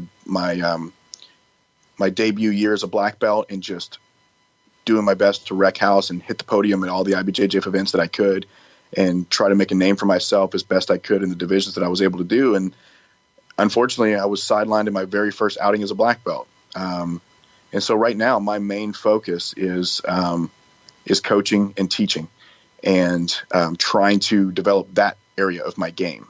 which people don't realize that it's, you watch coaches coach at tournaments, and, I listen to Roli coach me when he's coaching me, and you think it's easy until you have to really do it and bring out. The hardest part is you're trying to convey an idea into words so that the individual you're yelling at can understand what you want them to do. So you're, from a coaching aspect, you're trying to be a marionette, a puppet master, so to speak, with words, because otherwise the individual's not going to perform. And if you don't convey the message appropriately, they're going to do the wrong thing. And so learning how to say less with more, which is extremely hard for me, as you've probably seen, to be able to speak less, is something that I've really had to develop. And again, Roli's been right there mentoring me every step of the way, encouraging me on nights where we're doing competition training. We have a competition coming up soon, and we have guys that are competing, and I'm really just trying to work on coaching with these guys and yelling at them. I put my gi on every night. I still put my gi on. I put my black belt on, and I sit and I watch technique, and I work with Roli and the other teammates, and I help the young guys and the white belts. Because I could have easily said, I teach my kids class, and as soon as my kids class is over, I could easily just put my stuff on and go home, because there's nothing else for me to do job wise. But instead I don't. I put my gi on and I go sit in adult class, and I help and I coach and I encourage. And like I said, and Roli kind of lets me do that, which is, something that I appreciate more than anything, because he doesn't have to. He could easily put a stop to it, but he lets me coach the guys during the competition rounds and really hone in on being able to convey and communicate an idea to an individual. And I'm finding that it's making my jiu-jitsu better when you have to work on that area of your game. Because when you're a competitor, all you have to do is be able to listen. You don't have to communicate. You just have to listen. Well, as a coach, you have to communicate. It's not just listening, and so it's a weird dynamic mentally to switch, Yeah. Changing subjects a little bit here. You tore your distal bicep. Is that what you said? Yeah, on my right arm. Okay. So I was. How did that happen? Yeah. Great question. Well, so essentially it was in a no-gi match, and I had over-unders on my competitor, and I went to pull my arm out, and when I went to yank my arm out from underneath his underhook, we were standing up. I over-eccentric stretched my arm. So essentially I stretched my arm all the way out. I straightened it completely out and then pulled. Well, when I pulled, my arm didn't go anywhere. And so when it didn't go anywhere, it just tore the tendon. I had a partial thickness tear on my at the distal end of my bicep, which is around where the bicep goes into the elbow. Yeah. And so I didn't think anything was wrong because it didn't hurt. I had heard people who had torn their biceps and calves and all kinds of stuff. And I didn't think I tore it because there was zero pain whatsoever. It just didn't feel right. And in the match, I ended up getting into 50-50 guard, and I was trying to underhook the guy's leg to sweep him to come up for two. And every time I tried to underhook his leg with that particular arm, it just felt like bubble wrap was going off inside my arm. And I was like, I don't know what the hell this is. Because I'd never torn a bicep before. I'd never had any sort of serious injury. I made it almost 12 years in jiu-jitsu with no surgical or serious injuries. I've dislocated shoulders before. I've popped ribs and things like that, but I've never had a serious internal injury like this. And so I completed the match. We got done. I ended up losing 2-0 to a great competitor. And I walked over to Roli and I was like, I think I may have torn my bicep.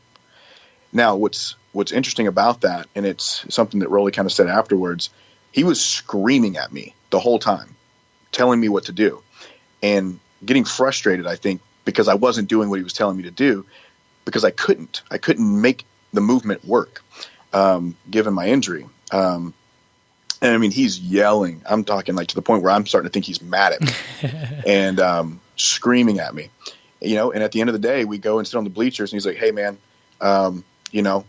I know you were hurt. I know you hurt your arm and you couldn't really do anything, but at the end of the day, I still got a job to do and I'm still your coach. So, no hard feelings, so, which I understood, but, and the thing is I didn't want to yell, "Hey, I think I hurt my arm," because the last thing I wanted was for my competitor to be like, "Oh, his arm is hurt," and so I was trying to keep it to myself while trying to finish the match as best I could.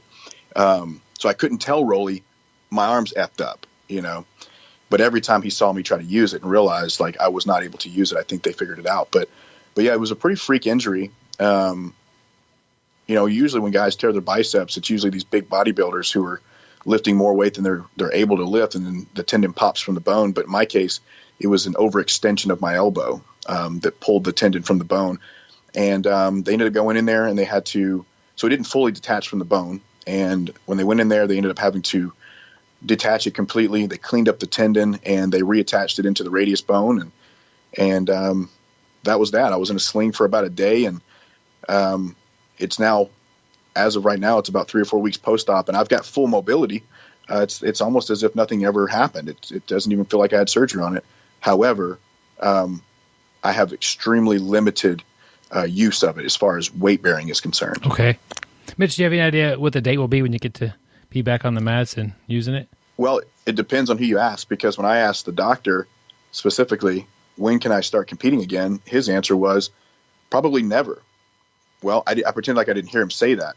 And so the research I've done on the internet is that probably around August, I guess. So no, it's usually a 3 to 6 month recovery. If you're an athlete, it typically takes less time, mainly because our forearms and our brachialis muscles are stronger than the average person.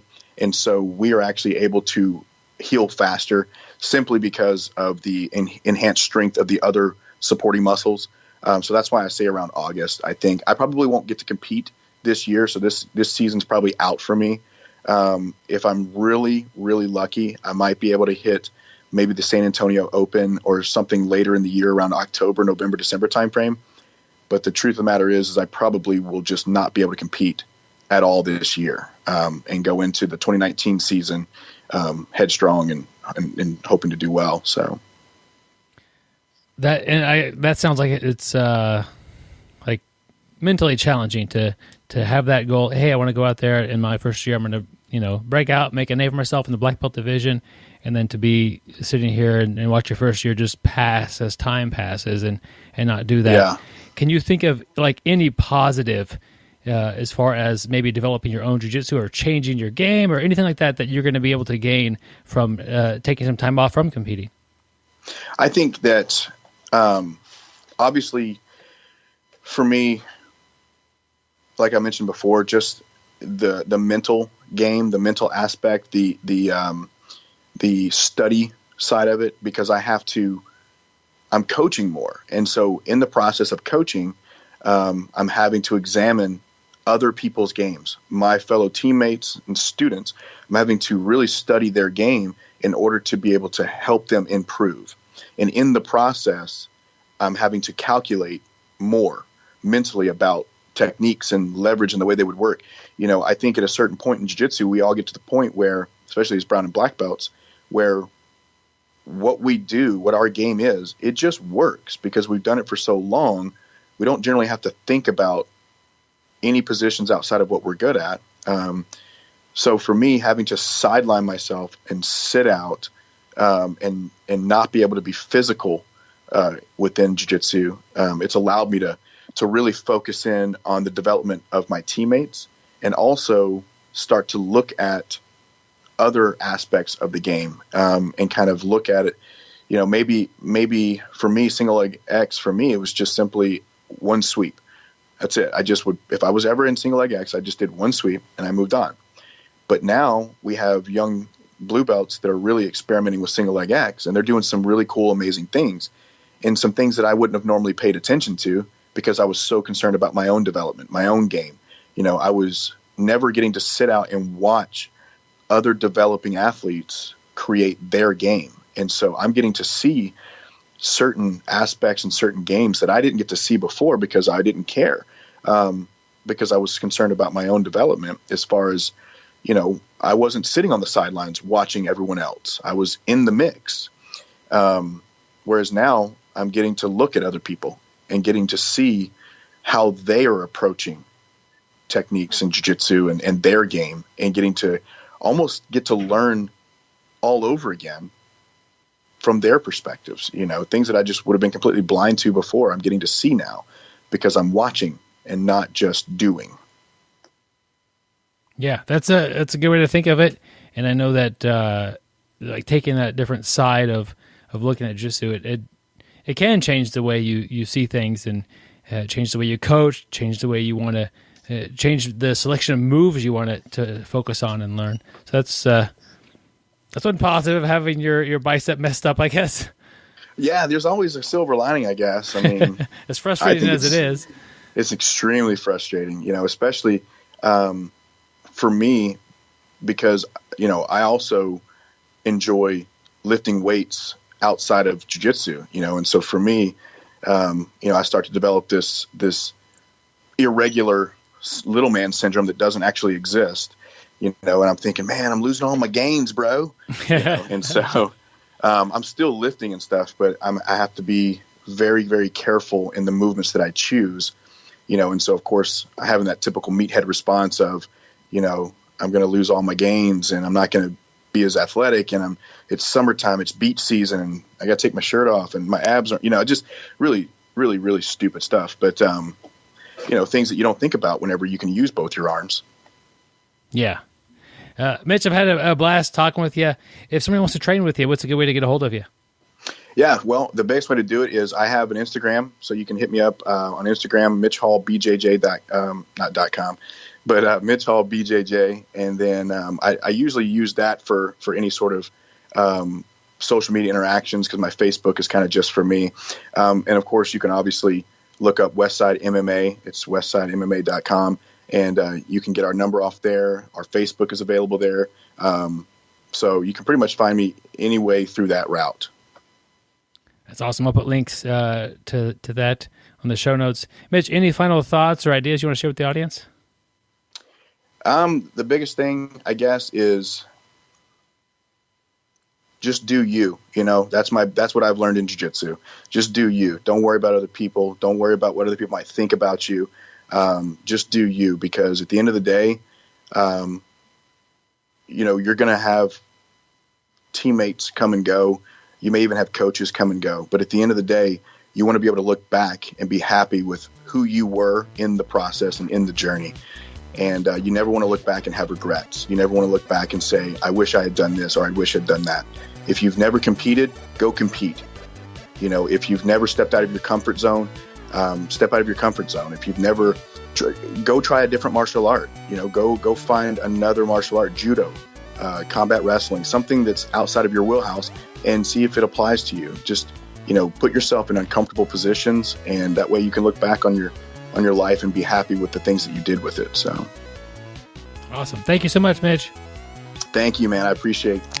I want to thank Mitch Hall for jumping on the podcast, sharing his story, sharing some shady things that happened. But really, I think most of those type of days are behind us as a community as a whole. For sure, we have listeners who are in similar situations that Mitch was in, and hope you get some guidance from him and what he went through. Really, try to enjoy the mat. Maybe you're not getting the absolute best training you could possibly get, but it's like, the fishing quote we were talking about earlier. Still having a good time. That's fine. If you wanted to go compete, really, if you're competing, what are you looking for? Are you looking for a challenge or, self-development? You want to test your skills, and then put that through the lens of your training environment and how you're getting better. Kind of like the fishing quote we talked about earlier today, guys. Yeah, some people may have a different opinion. Depends on where you're at in your jiu-jitsu journey. But I would rather go to a gym that had a mediocre, and I don't mean that in a bad way, but a mediocre instruction and a great environment and great teammates than go someplace that has a great instructor and everybody's got a bad attitude and you got to worry about your safety and all that stuff all the time. That's just me.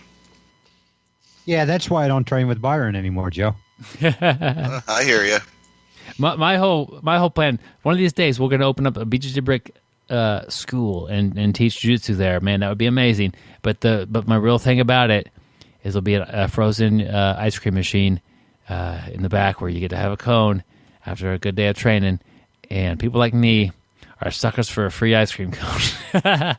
Well, I'm glad it will be frozen ice cream as opposed to the other options that are out there. Take it.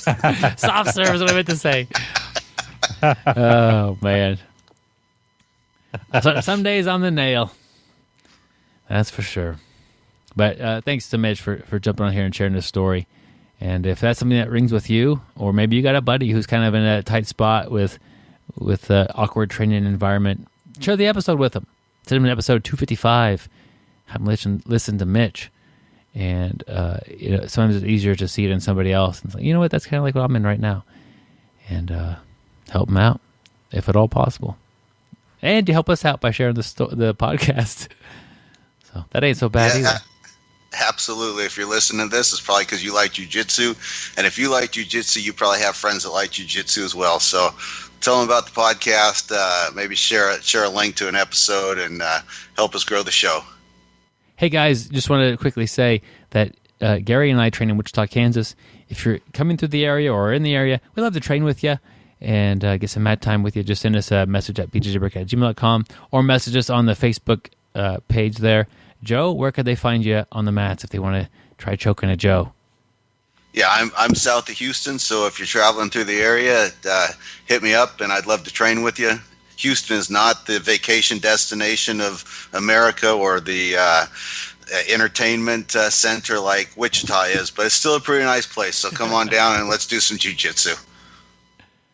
You can tell Joe's definitely an ambassador for Wichita, Kansas. I spent a weekend there once. An extended weekend is the key word. Gary, what do we have for the article of the week? We have an awesome article this week. We have a link to it in the show notes, but it's the 10 Principles of Grappling by Luter Leva Master Roberto Leitao. Is that how you say his name, Nailed Byron? it, Gary. Yeah. I nailed it. Yeah. Hey, this, I will say, is one of the better articles I've read. And I was telling Joe earlier I hadn't read it as we were started this show, but I've been reading it kind of as we're going along. You know, like people like Joe and I, we can do two things at once. Byron, he has trouble trying to do two things at once. Sometimes I have trouble doing one thing at once. Yeah, we've noticed. But man, this article is like a bunch of quotes by a legend. I mean, and they all pertain to, you know, what we're doing on the mat. And you know, like quote number 1, if I don't know, I will not allow. And basically what he's saying is if you're in a position that you don't know what's happening, if your opponent's trying to do something to you, don't let him do it. He's basically, you know, let's say you train at your gym all the time and you know what to expect from the guys at your gym. You learn everything from your instructor. And so you guys kind of all learn the same stuff. But so you go to a tournament and you get somebody who, like Byron was talking this morning to me about how he doesn't really have a half guard. And let's just say Byron's school, there's not a single person who uses half guard there. And I get to this tournament, and the first guy I draw is from Tom DeBlas's school, and he pulls half guard on me. And he's trying to do something to me. I don't really know what he's doing, but if he's doing it, there's a purpose for it. Do not let him do it. Yeah, I couldn't agree more. When your opponent's got a cross collar grip and they're trying to get that grip deeper and deeper, don't let them get it. You might not exactly see what they're trying to do, but they're trying to do something that's not going to be good for you. If they're isolating an arm, they're trying to pull it across your center line. You might be new enough that you don't really understand why that's bad, but trust me, it's bad, and don't let them do it. And then the next level in this is when you're the more experienced guy and you're training with the people that are just starting to incorporate this into their game, then you can start to use it against them, and you start to pull the arm across to get a reaction out of them, and that's kind of a next level thing. But that first point is really good. Yeah, if you end up confused, just try to reverse engineer what they're doing and try to stop them from doing what they appear to want to do. That's better than nothing, because when you're confused, you're in a lot of trouble at that point in time. Point number 2 is awesome, too. A systematic repetition is always dangerous. if I keep doing the same thing over and over again, you know, we talk about we need to surprise, kind of like what Joe was just talking about. If I keep pulling that arm across my body, sooner or later the higher level guy is wanting to get a reaction. But if I keep doing the same thing over and over again, that my opponent is going to know what's happening, and pretty soon he's going to reverse it on me. So do not, you know, your opponent's going to anticipate it. He's going to know it's coming. He's going to counter it. So, you know, mix stuff up, throw different techniques, sweep attempts, whatever else into it. Yeah. Look, going down a little further on the list, point number 5 here reminds me of what Gary was talking about a few weeks ago. Intelligent movement is a continuous movement. Keep on moving. Keep on. Just stay active. That's sometimes I have the problem with just kind of holding position for a little while, thinking about what I'm doing. But once you know what you should be doing, like Gary was saying a while back, do it. There's no reason to wait. There's no reason to hold off on things. Keep moving. That's usually a smarter play. And it's hard to be like 2 steps ahead of somebody when you're stepping super slow. If you know, Gary passes, he goes to attack. You know, and Gary's not playing a point game either. But so there's room to say, yeah, you get your points and then attack. But Gary's attacks are fast and they're transitional, and it's because he's moving intelligently and continuously. Is that accurate, Gary? Thank you, Byron. Yeah, you used Gary and intelligent in the same sentence. I don't think I've ever heard that before in my whole life. Intelligent. Gary is very intelligent. That makes more sense. with his fancy education and all. So moving further down the list, I really like point number 8. If you did not conquer the position, be suspicious of it. And I think maybe a simpler way to put that is if something seems like it's coming too easy, especially if you're rolling with somebody with more experience than you, it's most likely a trap. And I'm thinking a couple things that I like to do. I like to do the lasso guard. You do the lasso with your left leg, and then you kind of hide the right leg and just make the guard pass look like it's wide open, and then you can turn that into a sweep. Or you can set up a baseball bat choke from the guard and let your opponent start to pass your guard and then turn that into a submission. And so when you're rolling with somebody that's more experienced than you and it looks too easy, it's probably trouble. Definitely. I like number 10. 10, I can tell you, I've experienced myself. Byron and I used to roll with this guy named D, and he hadn't been rolling as long as us, but he came onto the scene and really figured it out. He was tapping people left and right, and he was very good at leg locks, one of the first people around doing leg locks. And basically what number 10 says, you must always do something. If you don't do anything, your opponent will be more efficient in his attacks, but he does not need to worry about yours. When I first started rolling with D, the one thing I realized was he's very, very aggressive. Kind of like what Byron was just saying. He would pass, and during his transition, he'd go straight into a submission. There was no getting position, waiting, getting your counting to 3, get your points, and then start attacking. He just jumped right on something. And when I first started rolling, he just tapped me out left and right. And he was a very good teacher for me, even though I had more years of experience on the mat. He taught me a lot of stuff. And, one thing that he really taught me, and I remember him telling me one day, is like, he's like, man, I just try to attack and attack and attack. And he's like, as long as I'm attacking, that guy is defending, and he's not allowed to attack while I'm attacking. And he's like, if I just keep going offensive, he's not going to be coming at me offensive. And man, that was one of the biggest things I learned. And I appreciate D teaching that to me. And I noticed, like, later on, I would start trying to be really aggressive with him instead of just being worried about what position I'm going to get put in and how I'm going to get out of stuff. And I performed a lot better against him once I did that. And he still dominated me, but it really changed my thinking, and I saw it really worked. Yeah. Speaking of continually attacking, I don't know that that's just like a switch you can flip on if it's something you aren't already doing. And we always talk at the beginning of the show about 2 audiobooks that Byron's written, and one of them is 6 Games in BJJ that you can play, and you've got one in there, Byron, if I remember correct, that's just like you just go out and you just go for the submissions. You might not be in the perfect position to get it. Your chances of finishing it might be pretty low, but you just go for one after the other. And in my mind, that's a great practice tool to use so that this can become part of your game. Yeah. It's been a while. Isn't that the one you? Yeah, isn't that the one you call carpet bombing, Byron? I think I call it the Nike method. Just do it. Okay. But part of that process is to kind of index your techniques that you're comfortable with and that you know what to do. So let's say I have Joe in my guard, and all I could really think about is, I want to do a triangle to Joe. Oh yeah, I could have done an arm bar. But before I get to class, I need to look. Okay, triangle, arm bar, omoplata, guillotine, arm in guillotine. I got this sweep. I got a butterfly sweep. I could arm drag the guy. So just running through like the index of techniques that you're confident with that you should be doing, and as you're rolling, just roll through that Rolodex. Roll through the Rolodex. That's pretty good of techniques, and just anyone that could apply, throw it at them and see if it sticks a little bit.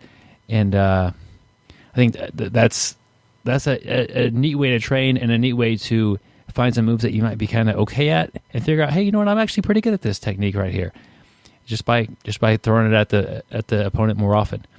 And this has been a great list. We definitely didn't cover all of them because you've heard us skip numbers, and there's a lot more to the article than just that. Man, that's a really cool article. There'll be a link in the show notes. And speaking of articles, if any of our listeners there have a blog, write articles about jiu-jitsu, send us an email, bjjbrick@gmail.com. Send us a link to your article. We love to use articles of people who listen to our show. Isn't that right, Joe? That's absolutely correct. You might get 15 minutes of fame out of it.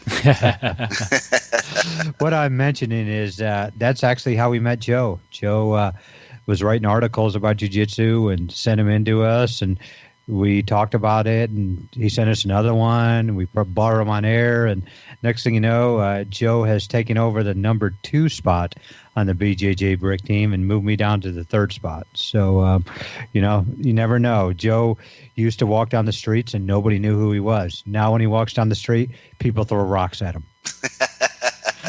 Yeah, they think I'm that Gary guy's friend, and that gets me in trouble every time. You've got the one and only Gary T-shirt that you wear all the time, and that just kind of calls you out. Yeah, but you know what he always does to offer peace is he hands out one of my autographed pictures that you guys made that we give to our Patreon supporters. Patreon, we have a link to it on the show notes. There's no way we could keep this show going without our supporters of Patreon. A lot of people, the average donation is $1 per show, and it really helps us out. It's allowed us basically from flying Joe to Wichita to meet him, to having some live shows with Roli Delgado, Tim Sled. It helped us put on our BJJ Brick event. One time our website got hacked by a porno site, and we would have never been able to get that. Gary, transvestite porn site. Okay. We would have never got that fixed without the support. So, the crazy thing is when we did get hacked like that, it was the most hits we've ever had. So... At that point when Byron and I and Joe, we were in a meeting about where to take the show, and my thing was like, hey man, we're getting a ton of hits, with this porn site. Maybe we should go down that path. But I'm glad Byron and Joe talked me out of it. Yeah, Gary. That's about the time you went exclusively no-gi, right, Gary? Or not no-gi, but no-gi. Yeah. No-gi, yeah. So... we've had some hurdles, and to say the least, but we're fortunate we had our Patreon supporters, a handful of them, backing us back when we had some troubles. And part of the thing about that, the big getting hacked, was it was frustrating. It was like we worked so hard on this, and it just got turned to nothing. Literally overnight, somebody sent me an email. Hey man, your site's been hacked. You might want to pull it down. I'm like, oh man, it has been hacked. Whatever Gary was doing somehow leaked over to the site. And I just pulled it off the internet. And I was like, I don't want people to go to my site and find that sort of material that they're not looking for intentionally anyway. and then we had to like, is this, we got an episode to do within a week here? Are we going to want to fix the site? Like, is it worth it? And, it's not just financial, it's also the pat on the back we get from the Patreon supporters. I want to give a quick shout out to Craig, Brad, and Greg, some of our Patreon supporters from for quite a while now. And really appreciate your support, guys. If you do support us on Patreon, we'll send you out a 5-inch BJJBrick gi patch, a sticker. You'll be invited to the private Facebook group. If you send me an email, tell me that you have Facebook. That helps out a ton. And still questionable, but we probably will still have a couple of pictures of autographs of Gary, fully closed, that we could mail out to you with your gi patch. Yeah, the picture's going quick, guys, so make sure, and if you're going to get on that train, get on it now. Sorry. Okay, I got it. Guys, we've talked about a lot of different topics today in the show, and let's roll on over to the audiobook and development portion of the show, where we're working on an audiobook that probably will never get produced. Why? Because it's a terrible idea. But we have fun batting around the idea of what it would be like. And this week, we're working on the idea of jiu-jitsu and fishing. Grappling in a boat and catching fish all at the same time. There's only a certain number of techniques you could use. Joe's got a lot of experience being out on the water. And Gary and I are basically just dead weight on this one here, except for one of my mount escapes involves the technique going fishing, where you catch the foot with your ankle and you pull it back into your kind of like a deep half. And other than that, fishing is tough on jiu-jitsu. Hard to do in a boat. I don't really want to get thrown overboard with a big sweep. But this is an interesting boat, really geared at trying to help out those on the boat. You're the last one, you're drawing last straws, and you got to grapple for it, guys. Yeah, absolutely. My commercial fishing days were all about big nets and lots of fish, but that's not how most people fish. And people use a hook and a line, and from what I hear, and I'm going to throw this over to Gary because I think he's the expert, but from what I hear, it's all about having the right bait. Tell us about that, Gary. Oh, yeah, definitely. You don't want to have anything too big because a lot of times the fish can't eat it. So you definitely want to... You definitely want to, the right size. So bait is very important. But, what really got me into, getting fishing and, martial arts together, on a boat there was a good buddy of mine, a guy I grew up with him back in New Jersey. He moved out to California, because his mom got a job at a restaurant. But my good buddy, Daniel LaRussa, basically he was training at Miyagi-Do karate, and one of the things they used to do to work on his balance is Mr. Miyagi would go fishing, and Mr. LaRussa would stand on the boat, practice his kata, and really it helped him with his balance. I mean, the guy had only been training about 3 months, and he just did private lessons. He didn't even do regular classes, just private lessons, and he won the All-Valley Championship, just a few months later, just because of using techniques like that, working on his balance. So I saw how well it worked. So, I would put the floaties on, and I would go out put a boat out in the lake and try it myself. And, I almost drowned a couple times, but my balance did get better. I mean, I'm nowhere near LaRussa's category, but it really helped my game. Yeah, and those guys in the skeleton costumes aren't picking on you so much anymore, Gary.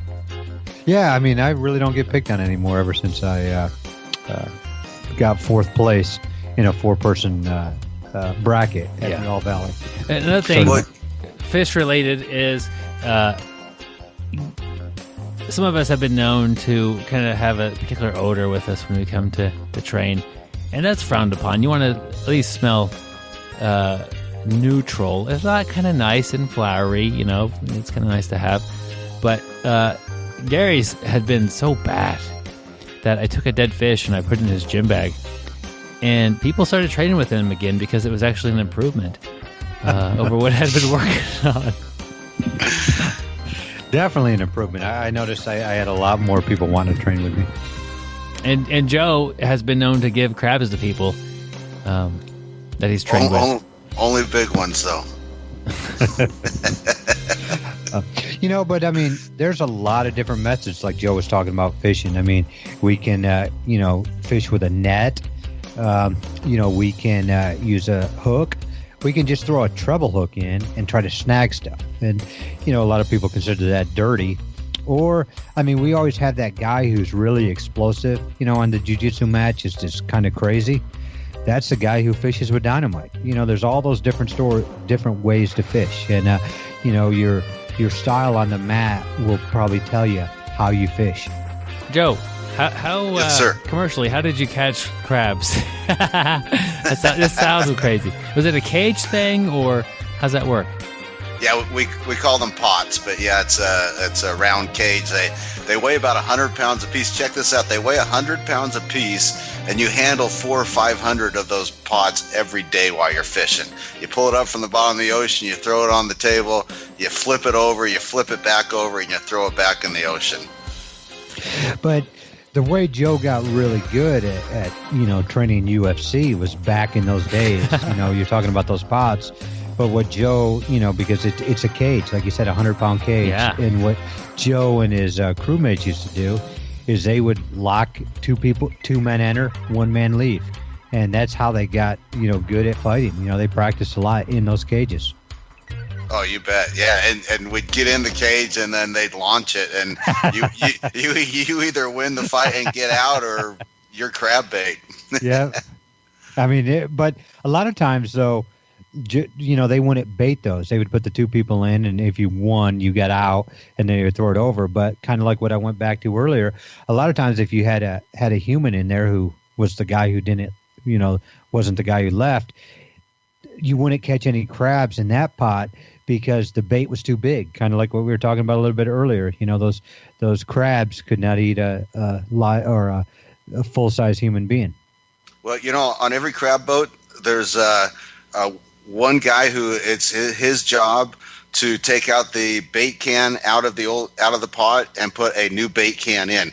And you've got to chop up the bait, put it in the bait can, and then put the new bait can in. And we thought about hiring Gary to do that job when we were fishing. He's a master. He's a master.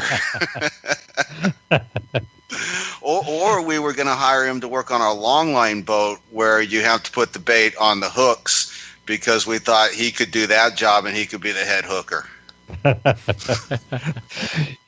Going back to being the master baiter. So I'm getting ready to go to jiu-jitsu this morning, and I've got a couple bad wrists, so I'm taping my wrists up. I'm taping my wrists up before I leave, and my wife goes to me, "Do you tape those before you go to bed?" Like, it's pretty bad when my wife is making jokes about me. Nice. That's pretty good. I like that style. I like our style. Yeah, everybody picks on me, but I'm used to it. That's why I trained jiu-jitsu. Why I started, because I wanted to beat people up who made fun of me. But then I realized, that wasn't the fish I was fishing for. Yeah. And the real reason people don't bully Gary on the streets anymore is because he never took that fish hook out of his face. We went fishing. Would you mess with that guy? Exactly.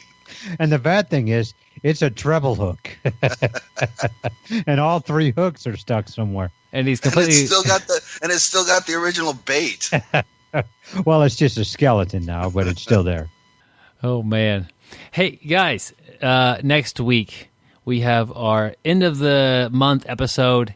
I haven't talked with you guys about this at all, but we'll see how it flies. I think it will be interesting to talk about challenges we've faced with jiu-jitsu. And so here's your warning now. Think about sometimes that jiu-jitsu was hard, or something about jiu-jitsu was difficult, and how you got through that, because we're still here today. And we'll share those with the audience and see kind of what we come up with. So think of a couple of stories, guys. I know that jiu-jitsu hasn't been a smooth sailing adventure the entire time for anybody. And we've got many, many years of experience on the mat together. And combined, we'll have some interesting things we come up with. I know I faced some challenges on the mat. One of them is Gary, and I defeated his stench by putting a dead fish in his gym bag. So you're all on notice. Think about some tough times in jiu-jitsu and how you overcame those. And we'll share those next week, guys. Check us out on social media. We've got Facebook, YouTube. We're not active on Twitter. We're not active on a lot of things that we have, but we're there. Reddit. So somebody tagged us on Reddit the other day, and I check Reddit less than once a week, but sometimes I check it several times a day, and hey, we've been tagged, so that was kind of fun. And kind of jumped in that conversation we were invited into, and that was good. And so it's always good to meet new people, and social media is a great way to do that. But we'll catch you guys next week. Stay sweaty, my friends. And don't forget to shower. Train hard, train smart, get better, and we'll see you on the mats, guys. Yep, and we're hoping... Don't forget the BJJBrick app. Nice. I'm just going to say we're hoping Gary doesn't wear out his wrists next week. Thank you for listening. I hope you find the time today to roll. After all, the best way to get better at Brazilian Jiu-Jitsu is to do Brazilian Jiu-Jitsu. I still couldn't believe my wife said that to me as I'm going to jiu-jitsu this morning. Did you tell her you only tape your wrist before bed if you're working on your grip training?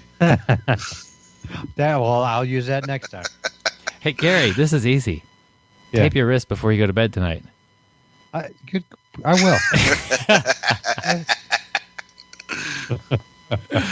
will. Checkmate.